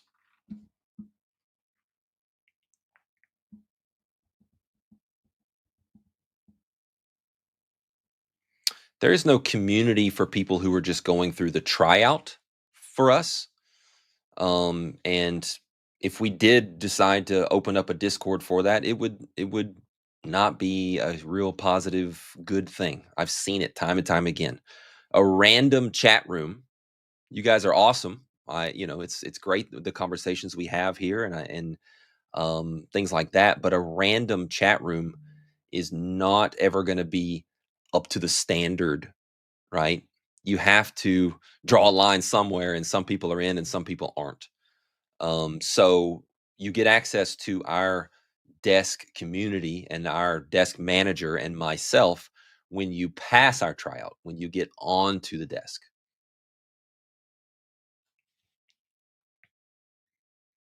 That's where you get it. Or if you're a student of ours, we have a student community, which our traders are also in. You could actually interact with them and whatnot, as long as you don't annoy them. I have that as a rule in our you can see on the Discord, they have a different label, different color, our desk traders. And so you could actually interact with them before you make it onto our desk. But that's only if you're a student. Again, we don't want to run a random chat room where even if it's paid, we don't want to do that.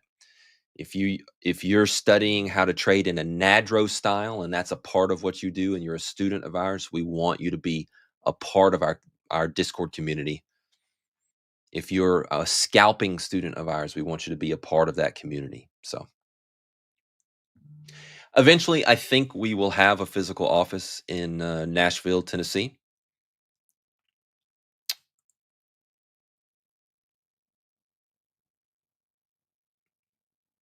Absolutely, senior traders can get access to K1, right, rather than 1099. So that way you get the tax advantages for U.S. people, right? I don't know all the tax laws around the world, but Section 1256 contracts for U.S. with the 60-40 split.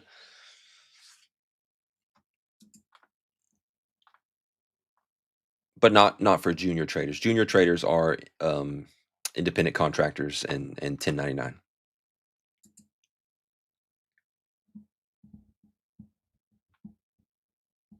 One other additional benefit of trading prop is when you get to a certain size of trading. That's one of the reasons why I was asking the poll that I put up on Twitter. You can find me at Merritt Black, MERRITT BLACK on X. Is because I was kind of curious with my following what kind of size people are trading, if that's kind of an under over, to where it begins to make sense to have that seat on an exchange, whether that's a lease or whatever. But that's what we provide for our senior traders, is they get costs, for round turns that are like just ridiculously low, right? Rather than it's cut by, I think, more than, it's like 1/3 of the cost of normal, or if not more. That's another reason to trade prop, is all of a sudden you can get access to really, really, really low, essentially commissions, right? But it's not commissions, it's trading costs.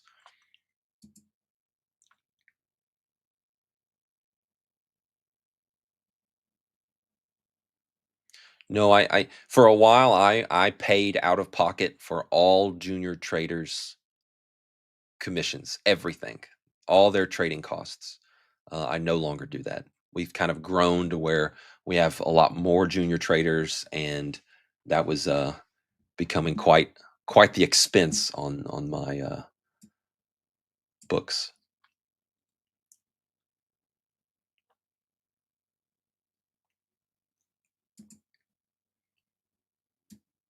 Whoa, it's Stowe. There we go. How's it going, brother? Good, man. How are you? Oh, good. Doing real good. Trying to figure out this day. Yeah. Poor high and poor low on the market profile. Yep. But it's really all about yesterday's value, isn't it? I mean, we just went and we started at the upper end and we went to the lower end, and then we had the big bounce to the upper end, and now we're all the way down at the lower end. Yeah, this seller is really trying to party here. Don't you love a seller that's really trying to party? They are so much fun.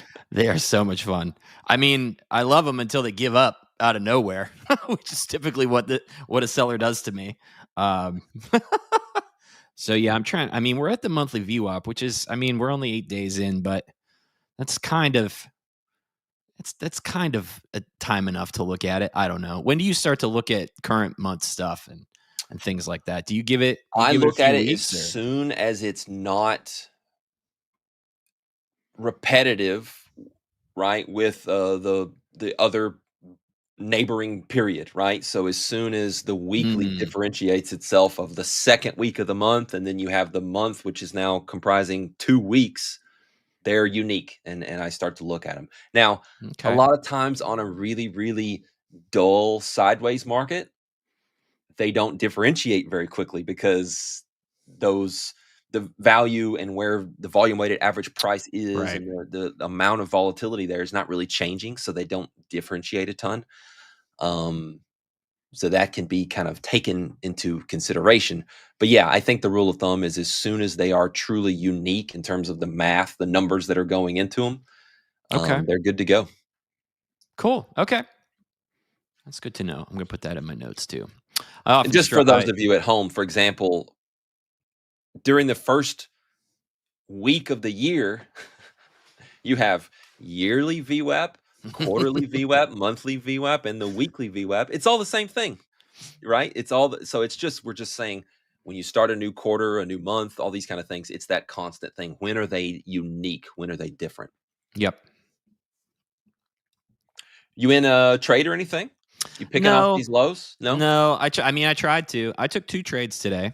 I took an extremely aggressive long up here at the highs, and just a quick scalp. Before the news? Yeah, I guess. Was there news? Is that what this nightmare Evidently, was? it was a Truth social tweet or something. Great. Good. Thank you. Thank you so much for those. But yeah, I did get out. I was only looking for overnight high in the weekly open, which was like Same. 970. And so 60s for me. Yeah, same. yeah. So once I got 20 points of this, I was like, I'm halfway there. As I'm on these minis now, I'm trying to think more about I don't know, what do people call this? As you get closer to your target, your rolling risk or whatever Yeah. changes. So I've been trying to think about that a little more.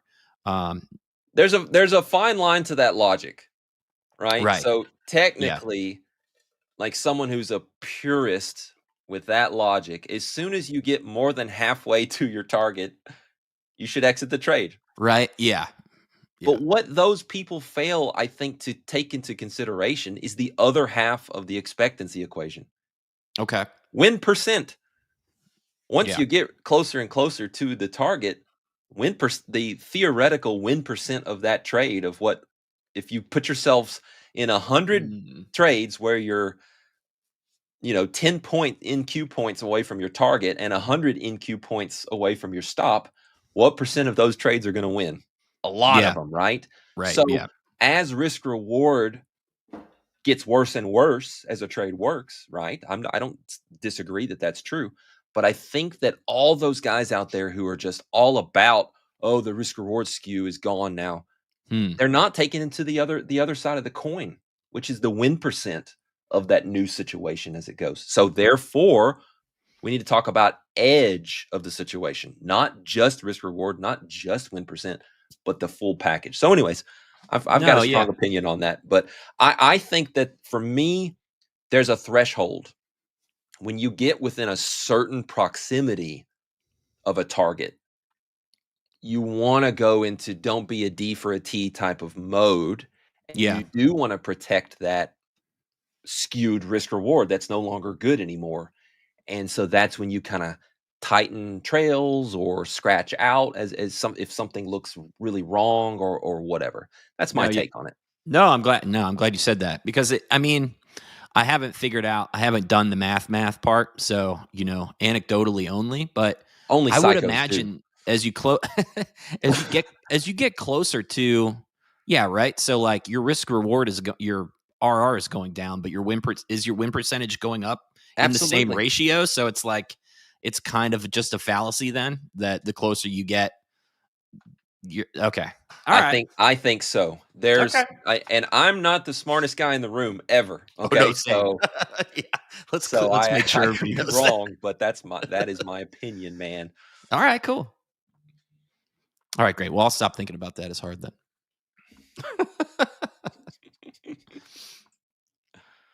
Yeah, interesting spot today. I wanted to buy these like this 890 spot. I wasn't buying it here. And then I don't know. It looked like we were breaking down. This seller was partying and then V recovery. This was bid from hell. And it seems like we got bid from hell again down here from this low. So yep. The moment at which I went daily loss limit after trying to get into the long was pretty much the moment where the buyers were like, wait, what's that meme where the guy with like the huge chin or whatever, they're like, he's out, pump it, like that type thing. That's my day in a nutshell here. All right. So you had one of those. Man, those suck. That is never a good time. The market sometimes knows that pain point like perfectly. Yeah. That happens to me at least once a week. You're just like, oh, now it's gonna go. Okay, cool. Oh, one more low. Okay, perfect. Yeah, I needed to be stopped out again. Thank you. Pump it. Yep, it's great.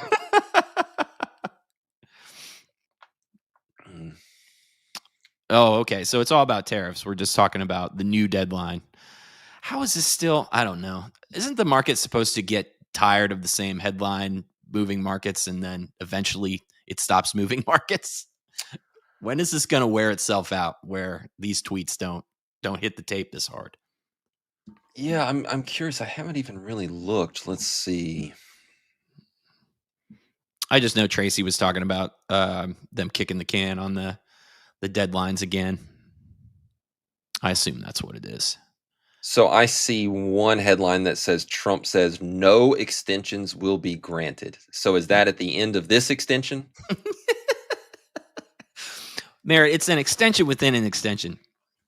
You've never seen extensions like this. Beautiful exceptions. People ask, how do we extend the market like this? It's so beautiful. It's so perfect. Oh,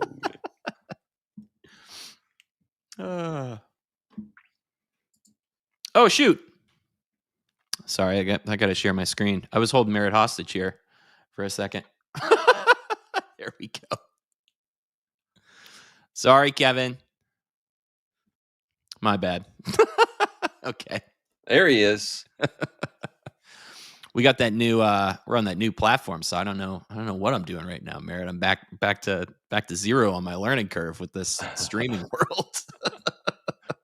I do miss the being able to draw. I'm like a real kind of draw. I like to draw as I'm kind of teaching stuff and circle Oh, yeah. things and stuff. I do miss that. Maybe there's aftermarket.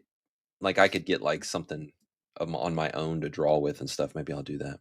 You should get like whatever those whiteboard pads are. My sister-in-law is a graphic designer, and she has one that's like incredible. I had no idea those things were that good. I have a thing that I use constantly. It's called a Remarkable. Okay. Oh yeah, I've heard of those. That thing is nice, man. Now, granted, actually you can cast it to a screen. So, and I actually could do that with that thing. I haven't thought about that. That's cool. Yeah.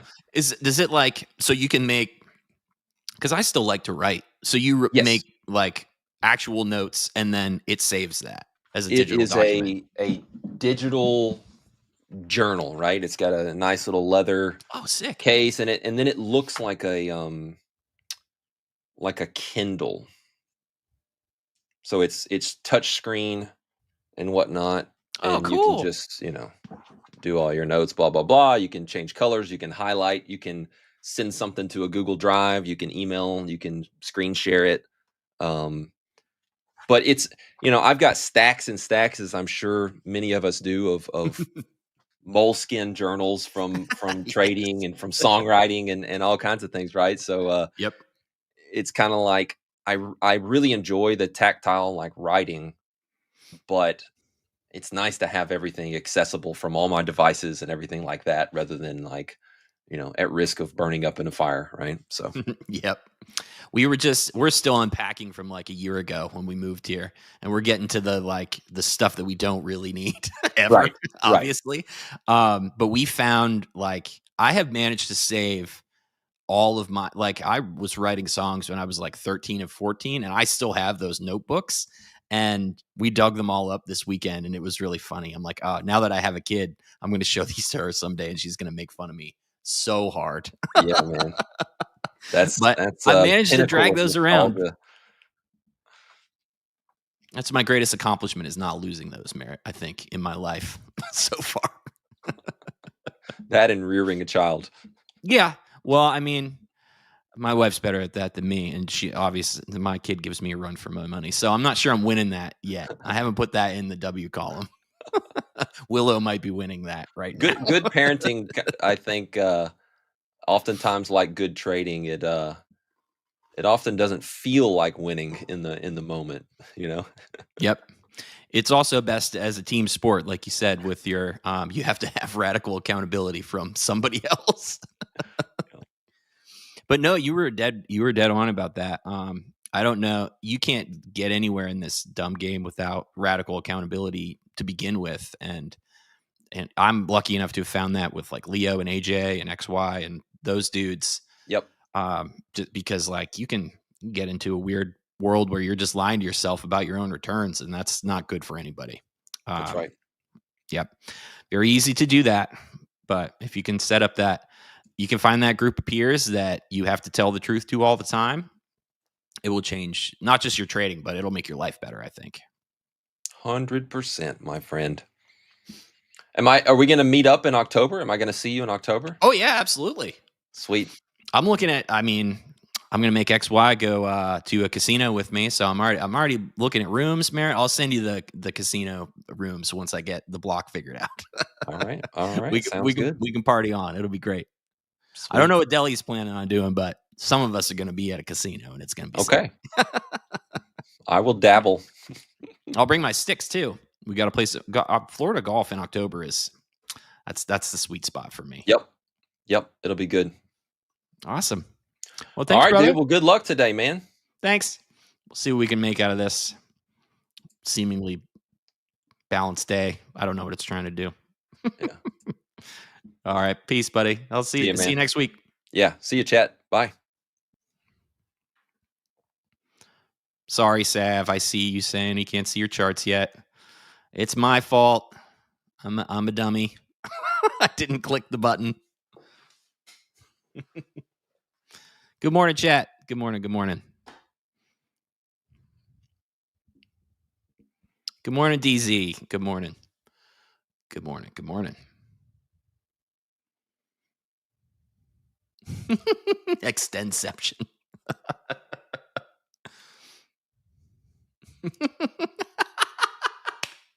Everybody was trying to get me to share my screen. I'm sorry.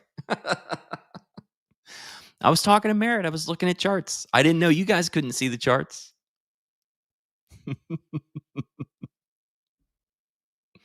Show me what you got.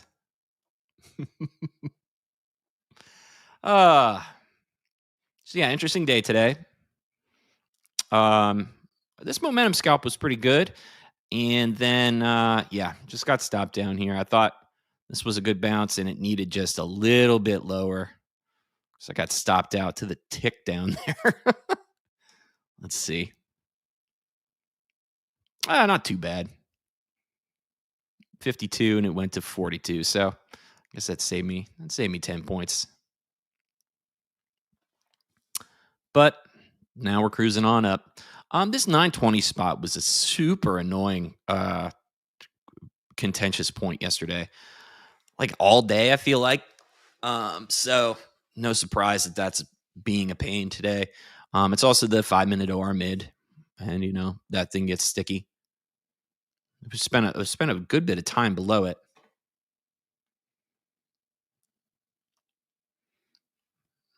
Yeah, I don't know. We'll look up here. Maybe we'll try short today. It's been a minute.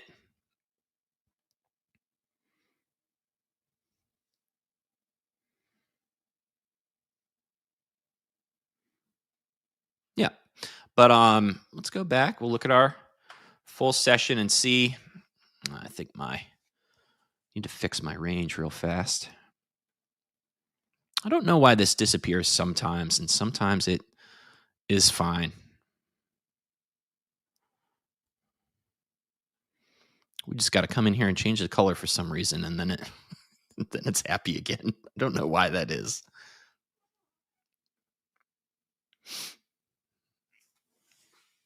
There we go. All right, so here we are, back at 3 a.m. Nothing really to glean off of the European Open overnight necessarily, but it certainly is a point of resistance today. So the fact that we can't clear it at all, it got one quick try and then liquidated off of it first thing off the open, and then once again here. This is also why I got flat off of that scalp, is when we couldn't punch in here, and there was some absorption here as well. So yeah, so right now that inventory is like 100% short. But I mean, we found a V low again, just like this one. Now we just are, we just have some two-way trading in a 10-point range around the point of control. So, all right. So yeah, definitely nothing to do right here, because this is the middle, big time. Also, 920 is the point of control on the rolling 5-day. So we are in the middle of the middle.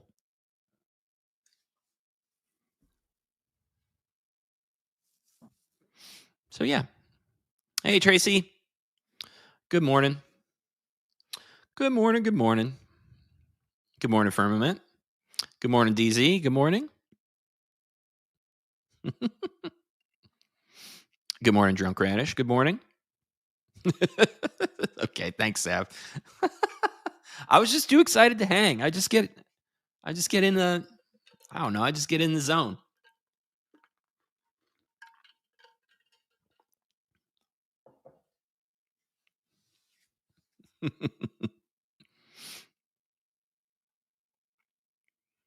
Thanks, HK. We appreciate you. Appreciate you tuning in. Good morning, Edwards. Good morning. Buenos dias.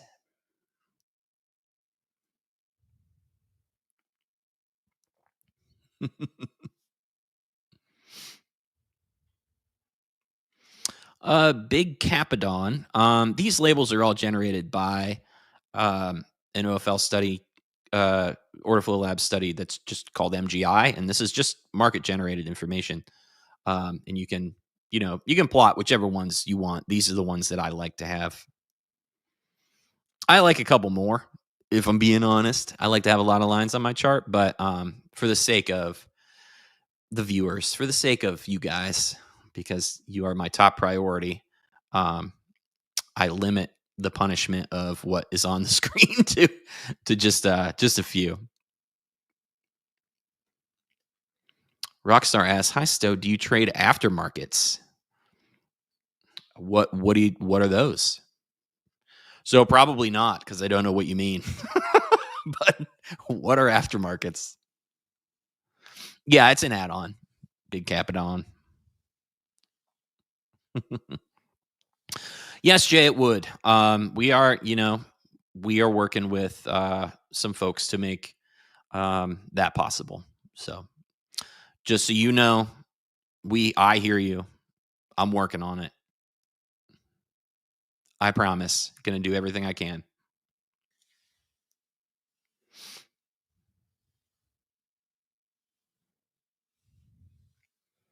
Jose, good morning, brother. How are you?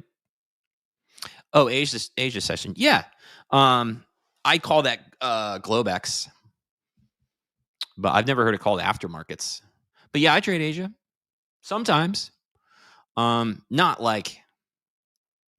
Not as a habit, but if my rule with trading Globex is if it's acting like RTH, then I will trade it. If it's acting like Globex, then I won't trade it. And since I use volume candles, I'm just used to the pace of regular trading hours. Well, I was used to it. I'm getting used to the new pace now. But getting a little spicy here at 900 again. But yeah, I trade it for sure. Sundays are my best one. I wouldn't say I crush it, composite trader. Let's be real. Nobody crushes Sundays, but I like Sundays. They typically have, of all the Globex sessions, they typically have the most volume and pace in the Asia session. And like I've said a bunch of times, I would love to trade London, but I just it's just not a time zone I can be awake for. I could have done it yesterday, actually. My kid woke me up in the middle of the night for a snack, and I was like a zombie pouring this milk. I don't know if you guys if anybody has kids and they wake them up in the middle of the night for a snack, and you're kind of just like, I don't know, doing everything in the dark and without my glasses. It was pretty funny.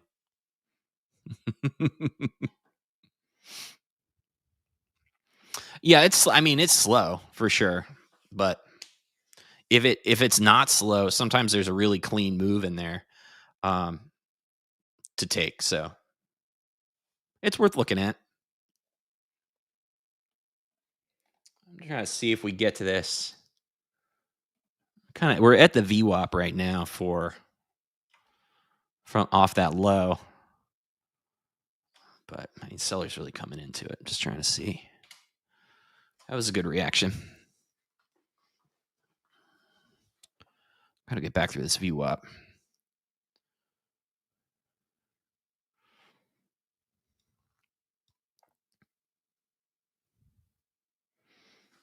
I have to be very tight on this. That seller stepped right back in.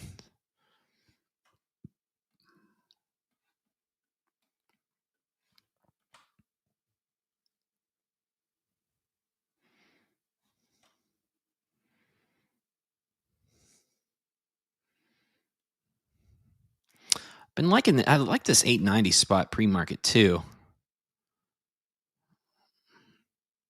Oof, nasty.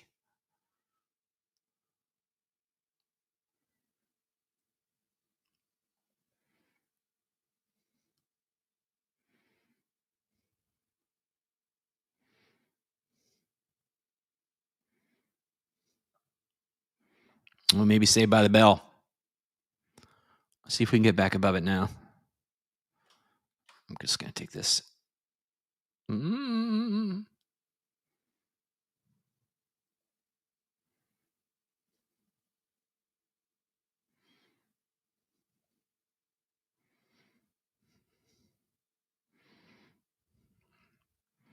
890 buyer still there. Ooh, the seller is so mad.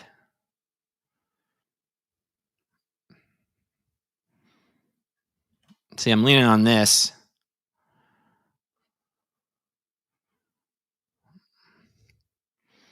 Need the seller to pull off here in these last 10 minutes.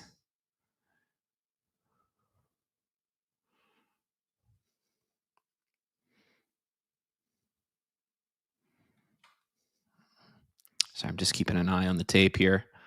You can see it too on the delta volume profile. What I'm looking at, you see this bid coming in. If they're going to get through, I got him.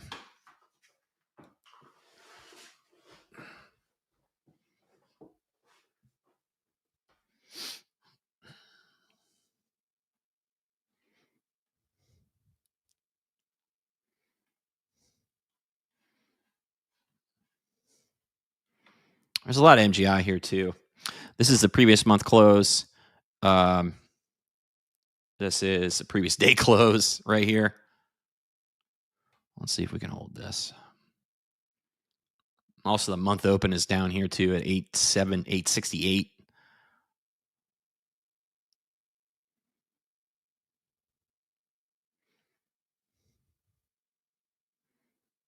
And we just kind of ticked it.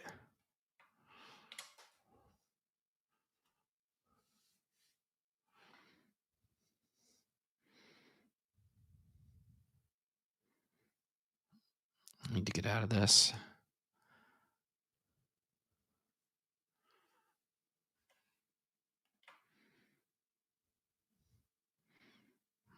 Don't like that stall.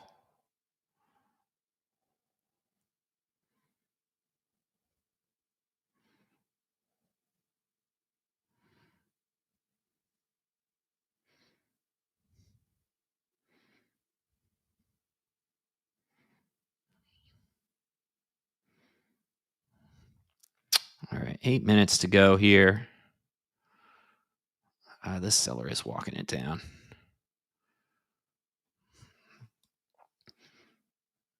Still a very happy bid. It's just like this seller really has its foot on his gas right now.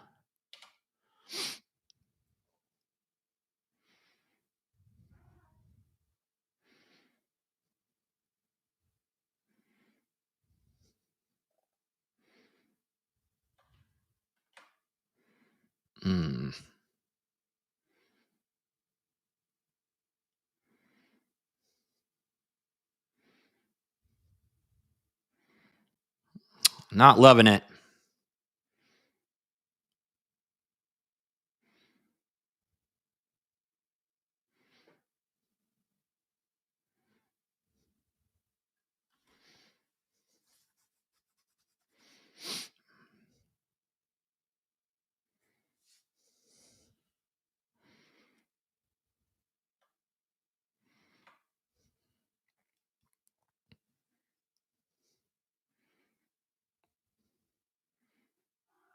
Just stacked offer.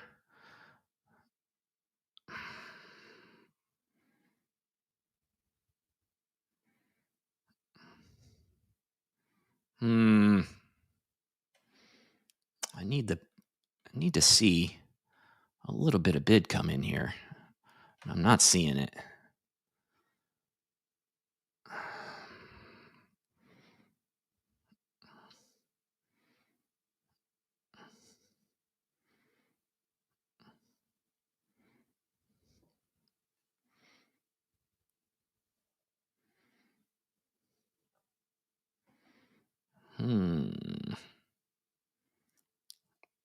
Yeah, really pressing. I might have to take a loss on this one too. Tough morning. We're about to be one for 4. Nuts.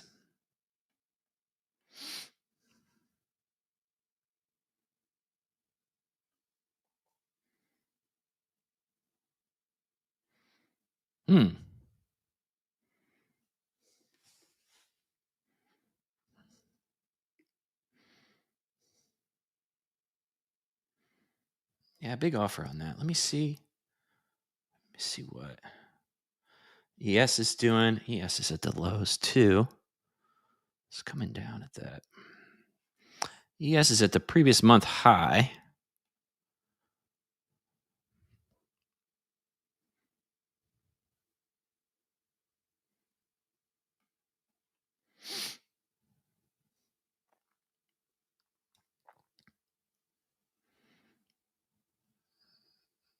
Yeah, this offer is very, very upset. Someone hurt this seller's feelings. For now.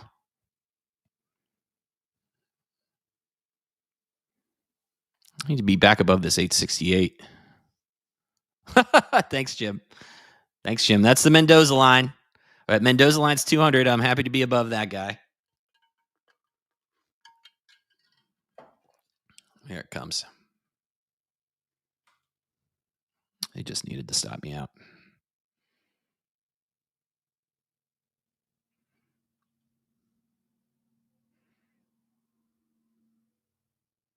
Okay. Watching this spot for reaction here.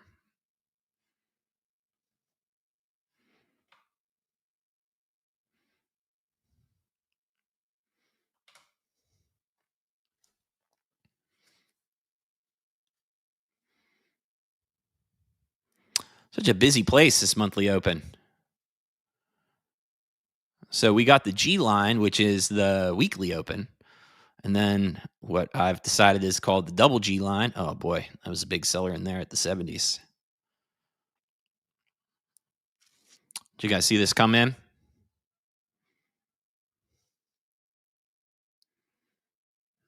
That was a large passive sell filled right here. Not good. Not good for us. But the bid is at least looking like it's trying to participate in something other than just get obliterated.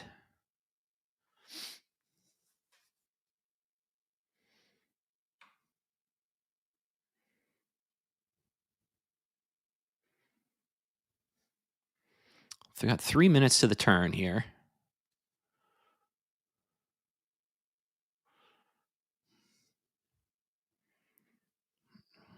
Come on. Get out of this. Get out of this 75. You got a cross bid.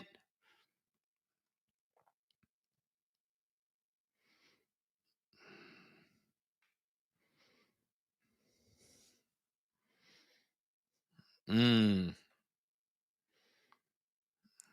slamming it. They're trying.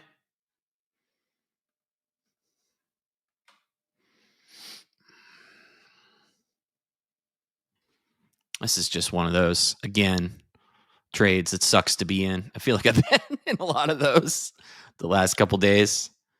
That's something probably for my diary. Dear diary, boy, have I been in some bad trades. Boy, have I felt uncomfortable. I mean, it's not moving as fast as I need it to. It's the real problem.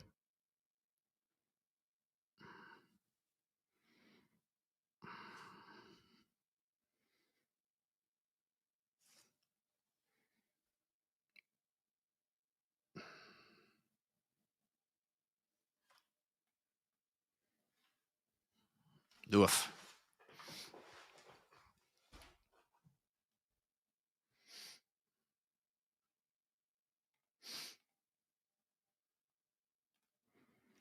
Lucas says, dude, why not wait for a break of structure to the upside? What structure are you looking at that could break to the upside?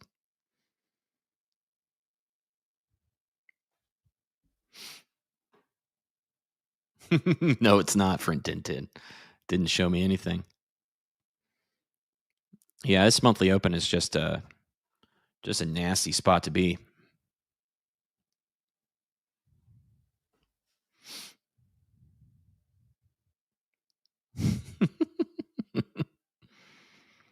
Three-minute structure? I don't know what you're talking about, bud. I used volume candles, and this is the structure I'm looking at right here. Volume profile, all this bid. You see, I just got ticked out. No big deal. This is the break to the structure that I'm looking for up here. Break back into this.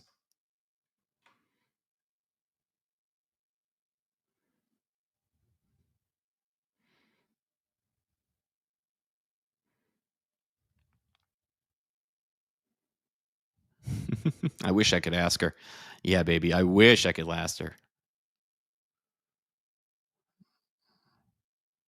She would just say, just do what the candles want to do, Dad. I mean, she's quite wise. One more shot. If it's going to get out, it's going to get out. If it's not, it's not.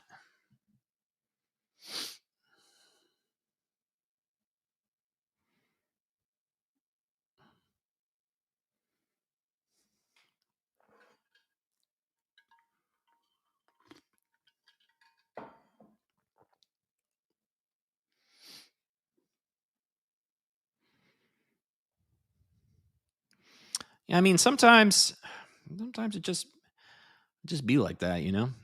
Sometimes your market orders just get in a bad spot and you just get ticked out. Doesn't mean the idea is not there, you know? We saw this bid. That's what we're trying to lean on. We're coming into the Europe close. They are 100% short. So we're just looking for this to retrace back into our balance day. I'd be doing the same thing at the highs, honestly. So just got to take what we can get if we can get it.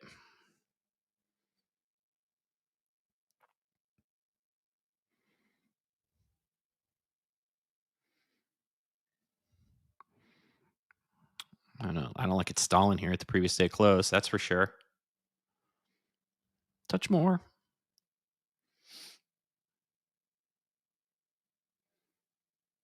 There we go.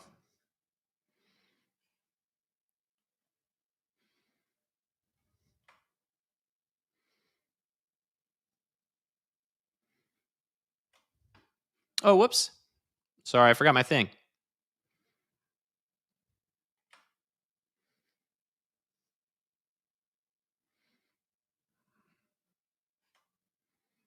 Right here and now.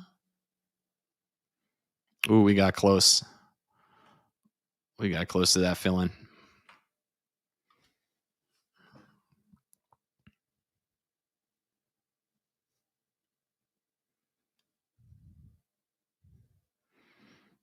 Cause it's not necessarily something to admire. It's just part of the game with NQ, man. It's not.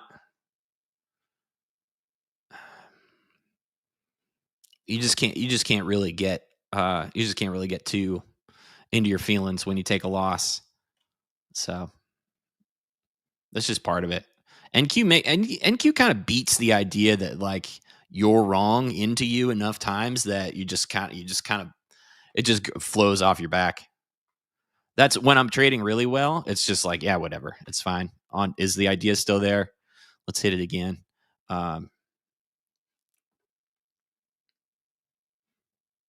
But I mean, we're in a balanced day. The bands are not, there's no crazy slope to them. Just trying to get back to, the middle of value.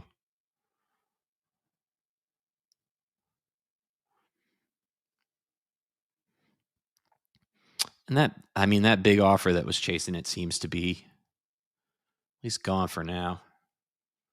Let's see where ES is at. All right, ES is doing the similar thing. It's coming out of its feelings there at the bottom.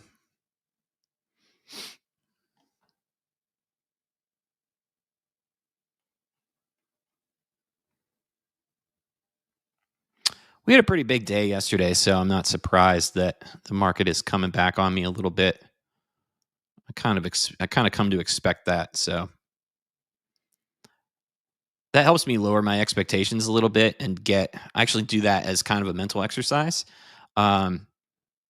Just get the idea that like, hey, I had a really big day yesterday. It's probably variance is probably going to swing back on me. No need to get emo about it.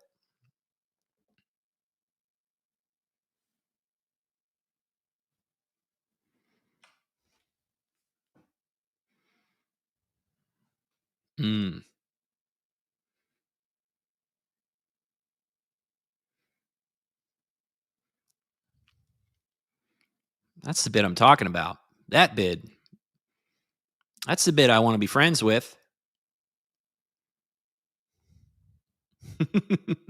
Oh, sorry, Keith. Did I miss a question? Oh, Keith. Yeah, I didn't do. Okay, shoot. Let me do that. I pulled. Let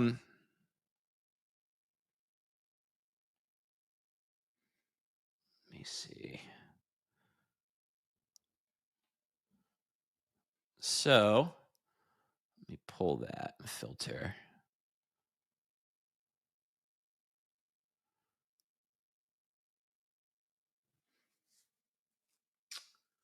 Okay, what was last?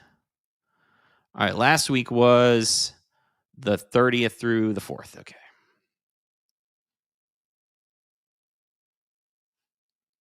I'll pull those up for you.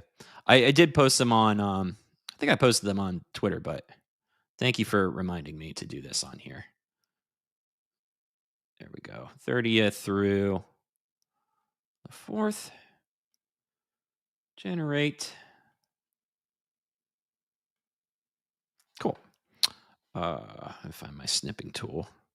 I got to take a snip of it so I can blow it up. That's the best way. Yep. All right.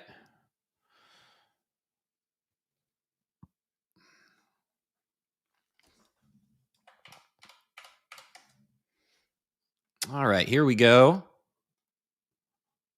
Let me try to zoom into this baby. There we go. So this is last week. I actually haven't looked at this just by itself. I assumed it was good, or at least I assumed it was better than average because the week before this was not very good, and the combined of the two was perfect. So, yeah, as we can see, win rate at 52.3%.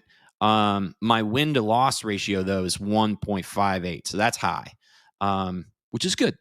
It's good to have outliers in your favor.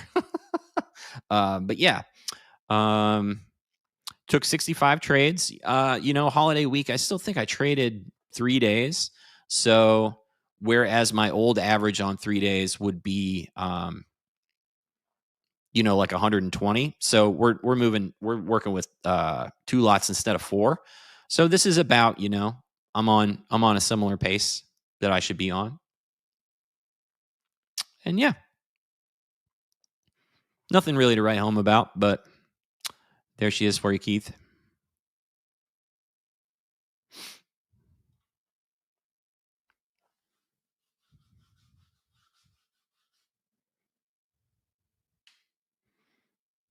Robert, the one you're thinking about was, since I forgot last week, I just combined so I've been doing this for 2 weeks. This is the third week on minis. So the 10K profit was for 2 weeks. That would be the last week in July, and then or the last week in June and the first week of July. So that's why it was 10K. It's averaged 5 and 5 each week there.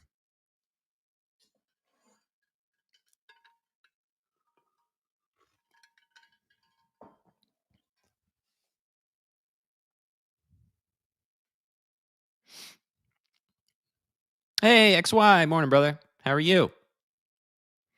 Oh, thanks, Keith. Thanks, brother. Very, very grateful to have had a good week last week, and finding my footing with minis. Today's taking it out of me a little bit, but we persevere. It's a marathon. Oh, thanks, Robert. I appreciate you. I honestly, I appreciate everybody rooting for me. It's very kind. It's not. This space can be a little mean sometimes, so it's nice. It's nice to have some kindness floating around from you all, and that means a lot to me. So I appreciate it. People get grouchy when they're losing money, when they're winning money. It's just something that happens. You can't really read into it too much beyond that. Hey, Debo, what's up? So I've been trading minis this entire year, and I was having success with that on my own by myself.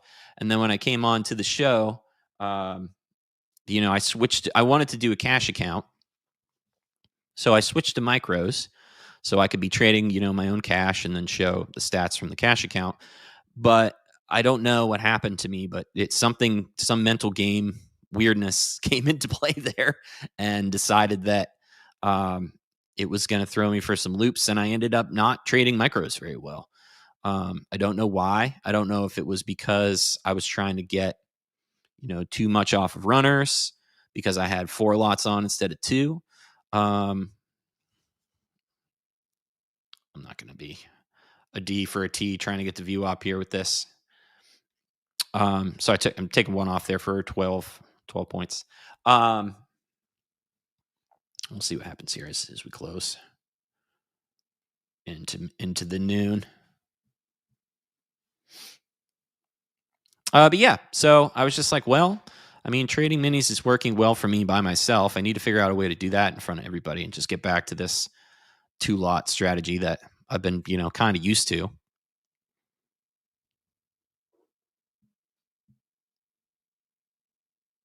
So yeah.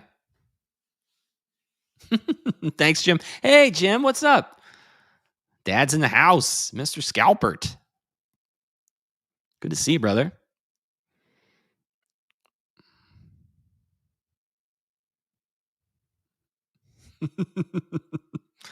XY doesn't know what he's talking about. That's a lie. Everything that XY says is propaganda.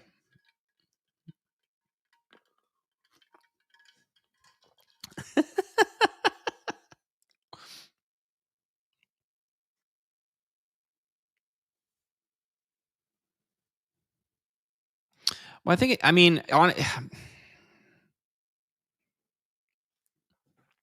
it's not about being an honest trader, like for real. It's not about that. But you have to be. It also combines with what Merritt was talking about. Like, you have to have radical accountability if you're going to be any good at this, and you have to I work really hard to be insanely self-aware, like more self-aware than anybody should be. And I'm like that in my everyday life too. Like, I think I need to know my weaknesses, I need to know my strengths. I need to know, just in everyday life, what situations I thrive in and what situations I don't thrive in. And I kind of treat trading the same way. And if I'm able to show you guys these stats, good or bad, and just kind of show and you don't have to trade with stats. You don't have to know your stats if it's not important to how you trade, but that's how I keep myself in line, and also how I know if I'm doing a good job or not. So if I can share that with you guys, maybe that'll have some exponential benefit for me. It's a form of accountability for sure, but it's also a good thing where you can build your own systems to know if you're doing a good job or not, and when you need to make corrections. Because I think that's one of the hardest things to learn is like when to fix something or when to just leave it alone because it might not necessarily be broken. I think that is something that everybody struggles with as they learn to trade.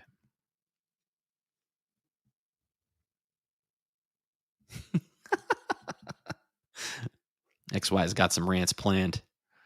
He woke up on the rant side of the bed today, folks. Look out. Look out.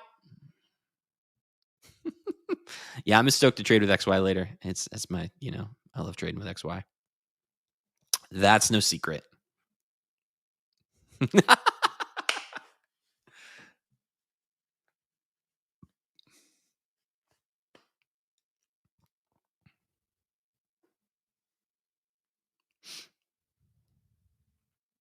Hey, Wes, what's up? There are a lot. I mean, I get the journey to finding your own like group of friend traders is, I mean, nobody can really do that for you. I think you just kind of need to be around for a while.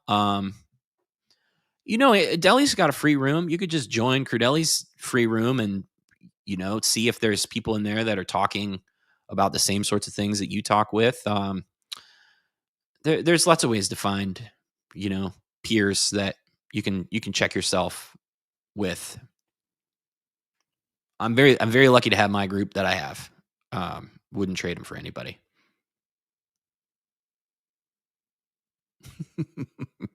I do not. I own 0 robes, Mr. Algo. I hate to disappoint, but I am robe free. I did, however, just smash the Viore sale that just happened. So I got a lot of comfy sweatpants coming my way. I'll tell you that. Year's supply of healthy healthy sweatpants. Of comfy sweatpants. It's those healthy sweatpants, 30 grams of protein. We did, dude. We did lock in on the. I texted XY as soon as I filled out my cart. I was like, "Hey, bro, these sweatpants, 20 clams off these sweatpants. We got to load up."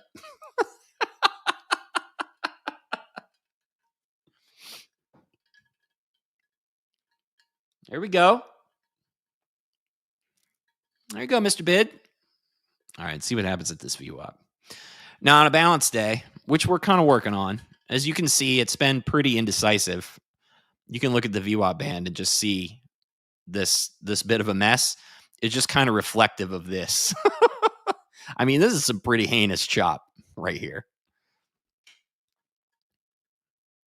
So, but on a balanced day, I don't pay much mind to the VWAP itself. I'm more looking at the extremes.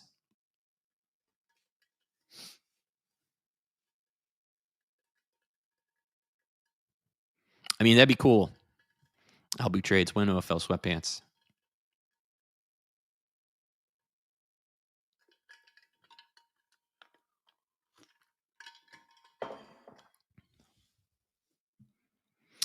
Wes, I think that it is. I don't know. It should be on his. I would assume it's on his Twitter. Yeah, just go to Anthony's Twitter, and he's probably got a link to join his Discord. I know it's free, and he writes like a daily note in there. All kinds of good stuff. And there's a ton of people in there too. So just try to find some people that jive with you and and go from there. Oh, thanks, room 550A. Yeah, he posts his daily note in here too, Tracy. Yep.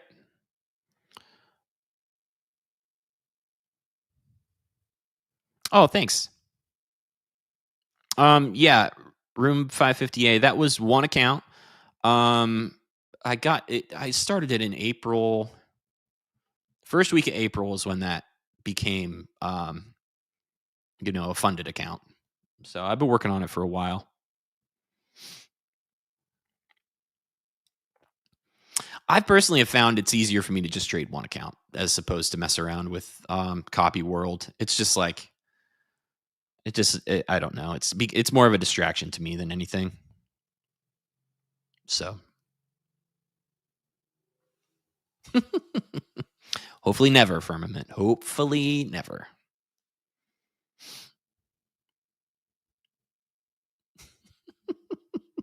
I can't believe I didn't share my screen.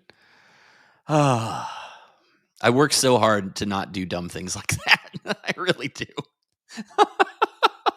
And Saf, Kevin, everybody in the back. I mean, once I looked up from talking to Merritt, I saw like 8,000 different versions of Stowe. Please share your screen. Can't win them all.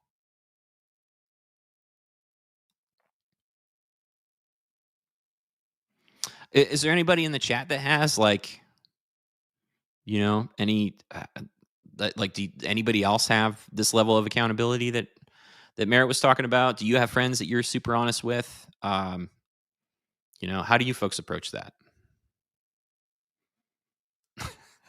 XY, they can't clip anything. They can clip nothing this week. That's why I can say whatever I want.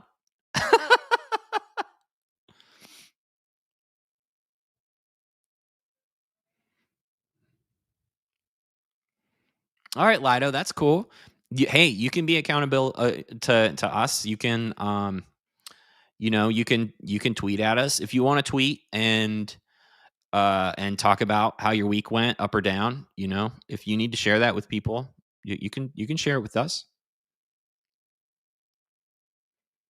I mean, you are all my accountability partners too, for real.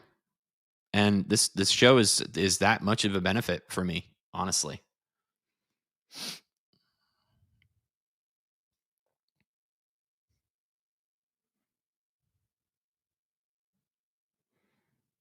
All right, we're cruising back into that OR.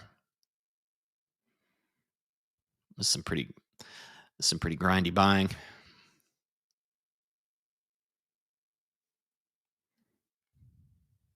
Sorry, Florida man. Fair enough. Fair enough.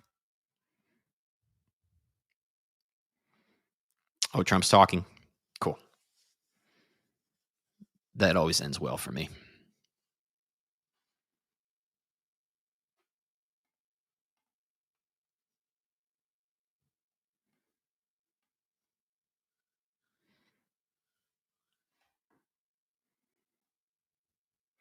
I mean, I really want to be.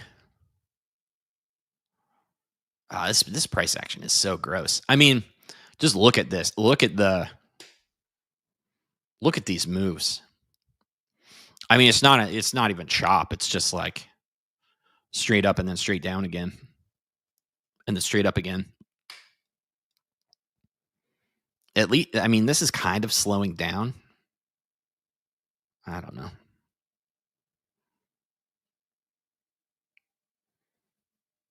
Oh, there's that big offer again.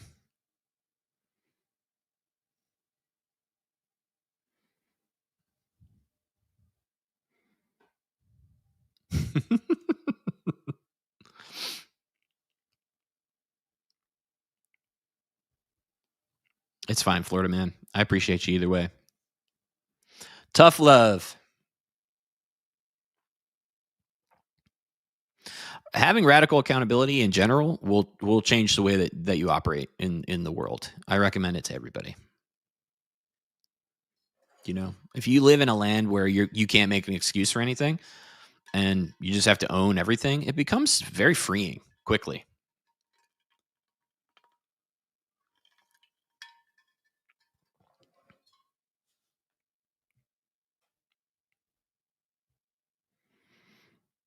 Edwards, I would assume. I don't know. I mean, I don't have to pull one up to assume that it's been indecisive. We can look at the big guy if you want. Let's see.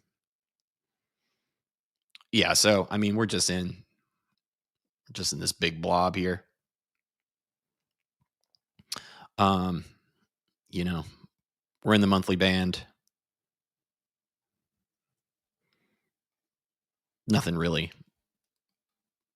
Nothing super encouraging about any of this other than we're just balancing around.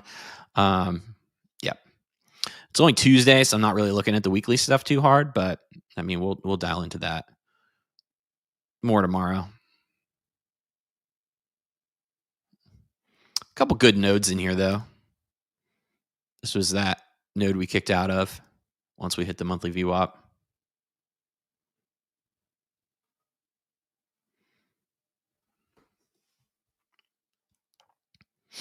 But, yep, they can't all be banger days. Lido, that's a very good win percent. I mean, anything above 50 is great. That's all you need. That's the only edge that you need. You don't need a massive edge. You just need a little bit. That's why it's called an edge. It's just a tiny, tiny edge. It's just an edge, you know. It's not called an edge. It's called an edge.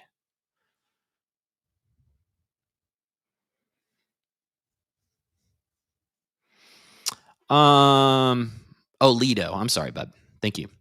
What helps us with discipline? I know. I mean, you just make a couple rules and just start sticking to them, you know, and then and then see if that helps you. You just got to kind of make up a rule out of nowhere. Like, I'm only going to take 3 shots at an idea, right? So this last long here, that was my 3rd shot. If this thing doesn't work, I'm done messing around with these people down here. I'm just tired of it. Don't want to do it anymore.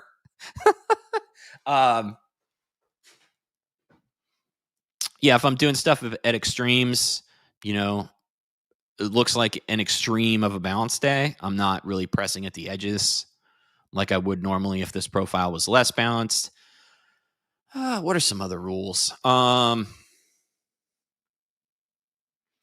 Yeah, that's all you need. Just come up with some rules, start sticking to them, and then it's just like forming a habit, you know, like once you begin to reward yourself for sticking to the rule that you created, whether or not the rule is you know, beneficial to you, that process of, you know, self accountability and following through for yourself is going to help you exponentially anyway. So you just need to stack these little wins up for yourself almost subconsciously. And then when they, you know, they'll just start to pay off and you won't even notice that it's happening.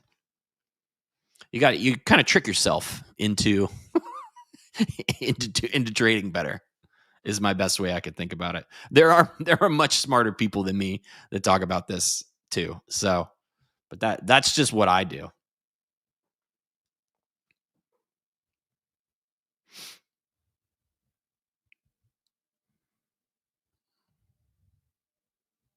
I hope that helps, Lido. Sure, no problem, bud. A good, great example. Tell yourself, okay, so say you went back through your stats and you determined that your win percentage during the first 30 minutes is 25%. And your target win percent is 50%, right? So obviously those first 30 minutes, that's not your time. And for most of us, it's not our time. So one thing you could do to start like building that muscle of accountability, etc., is just say to yourself, I'm not going to trade for the first 30 minutes. And then do it. And once you do it, it'll feel good. And then if you do that for a week or two, then that will become a habit and it'll feel really good every time you don't do it. And then by proxy, you'll have eliminated a bad part of the trading day for your trading style. It doesn't mean that you can't ever trade that time frame again, but just like give yourself the chance to prove to yourself that you can do something like that, you know?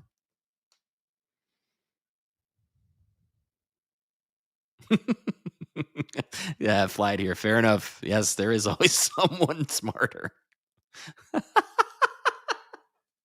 Ain't that the truth, brother? Ain't that the truth?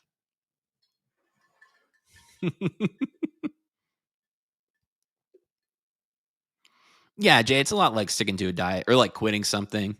I don't know. It's like quitting smoking, you know. You just got to get those first couple weeks in and then it gets a little easier. Starting something like that is the hardest part. That's for sure.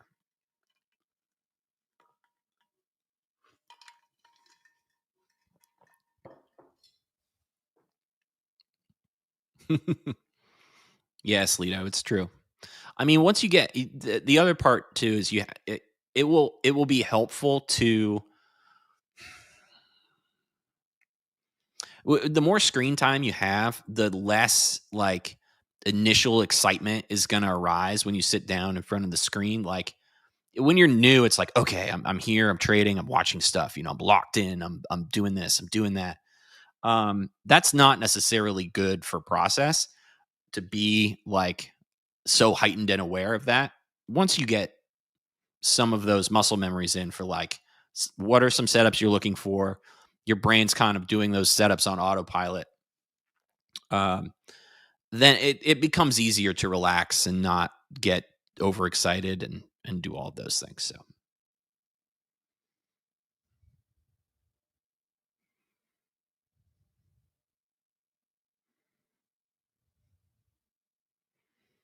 Yeah, I think Martin, probably. For sure.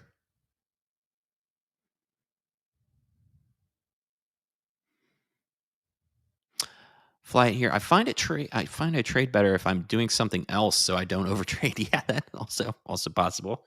I try to fold laundry. That's a big one. I feel like laundry never sleeps.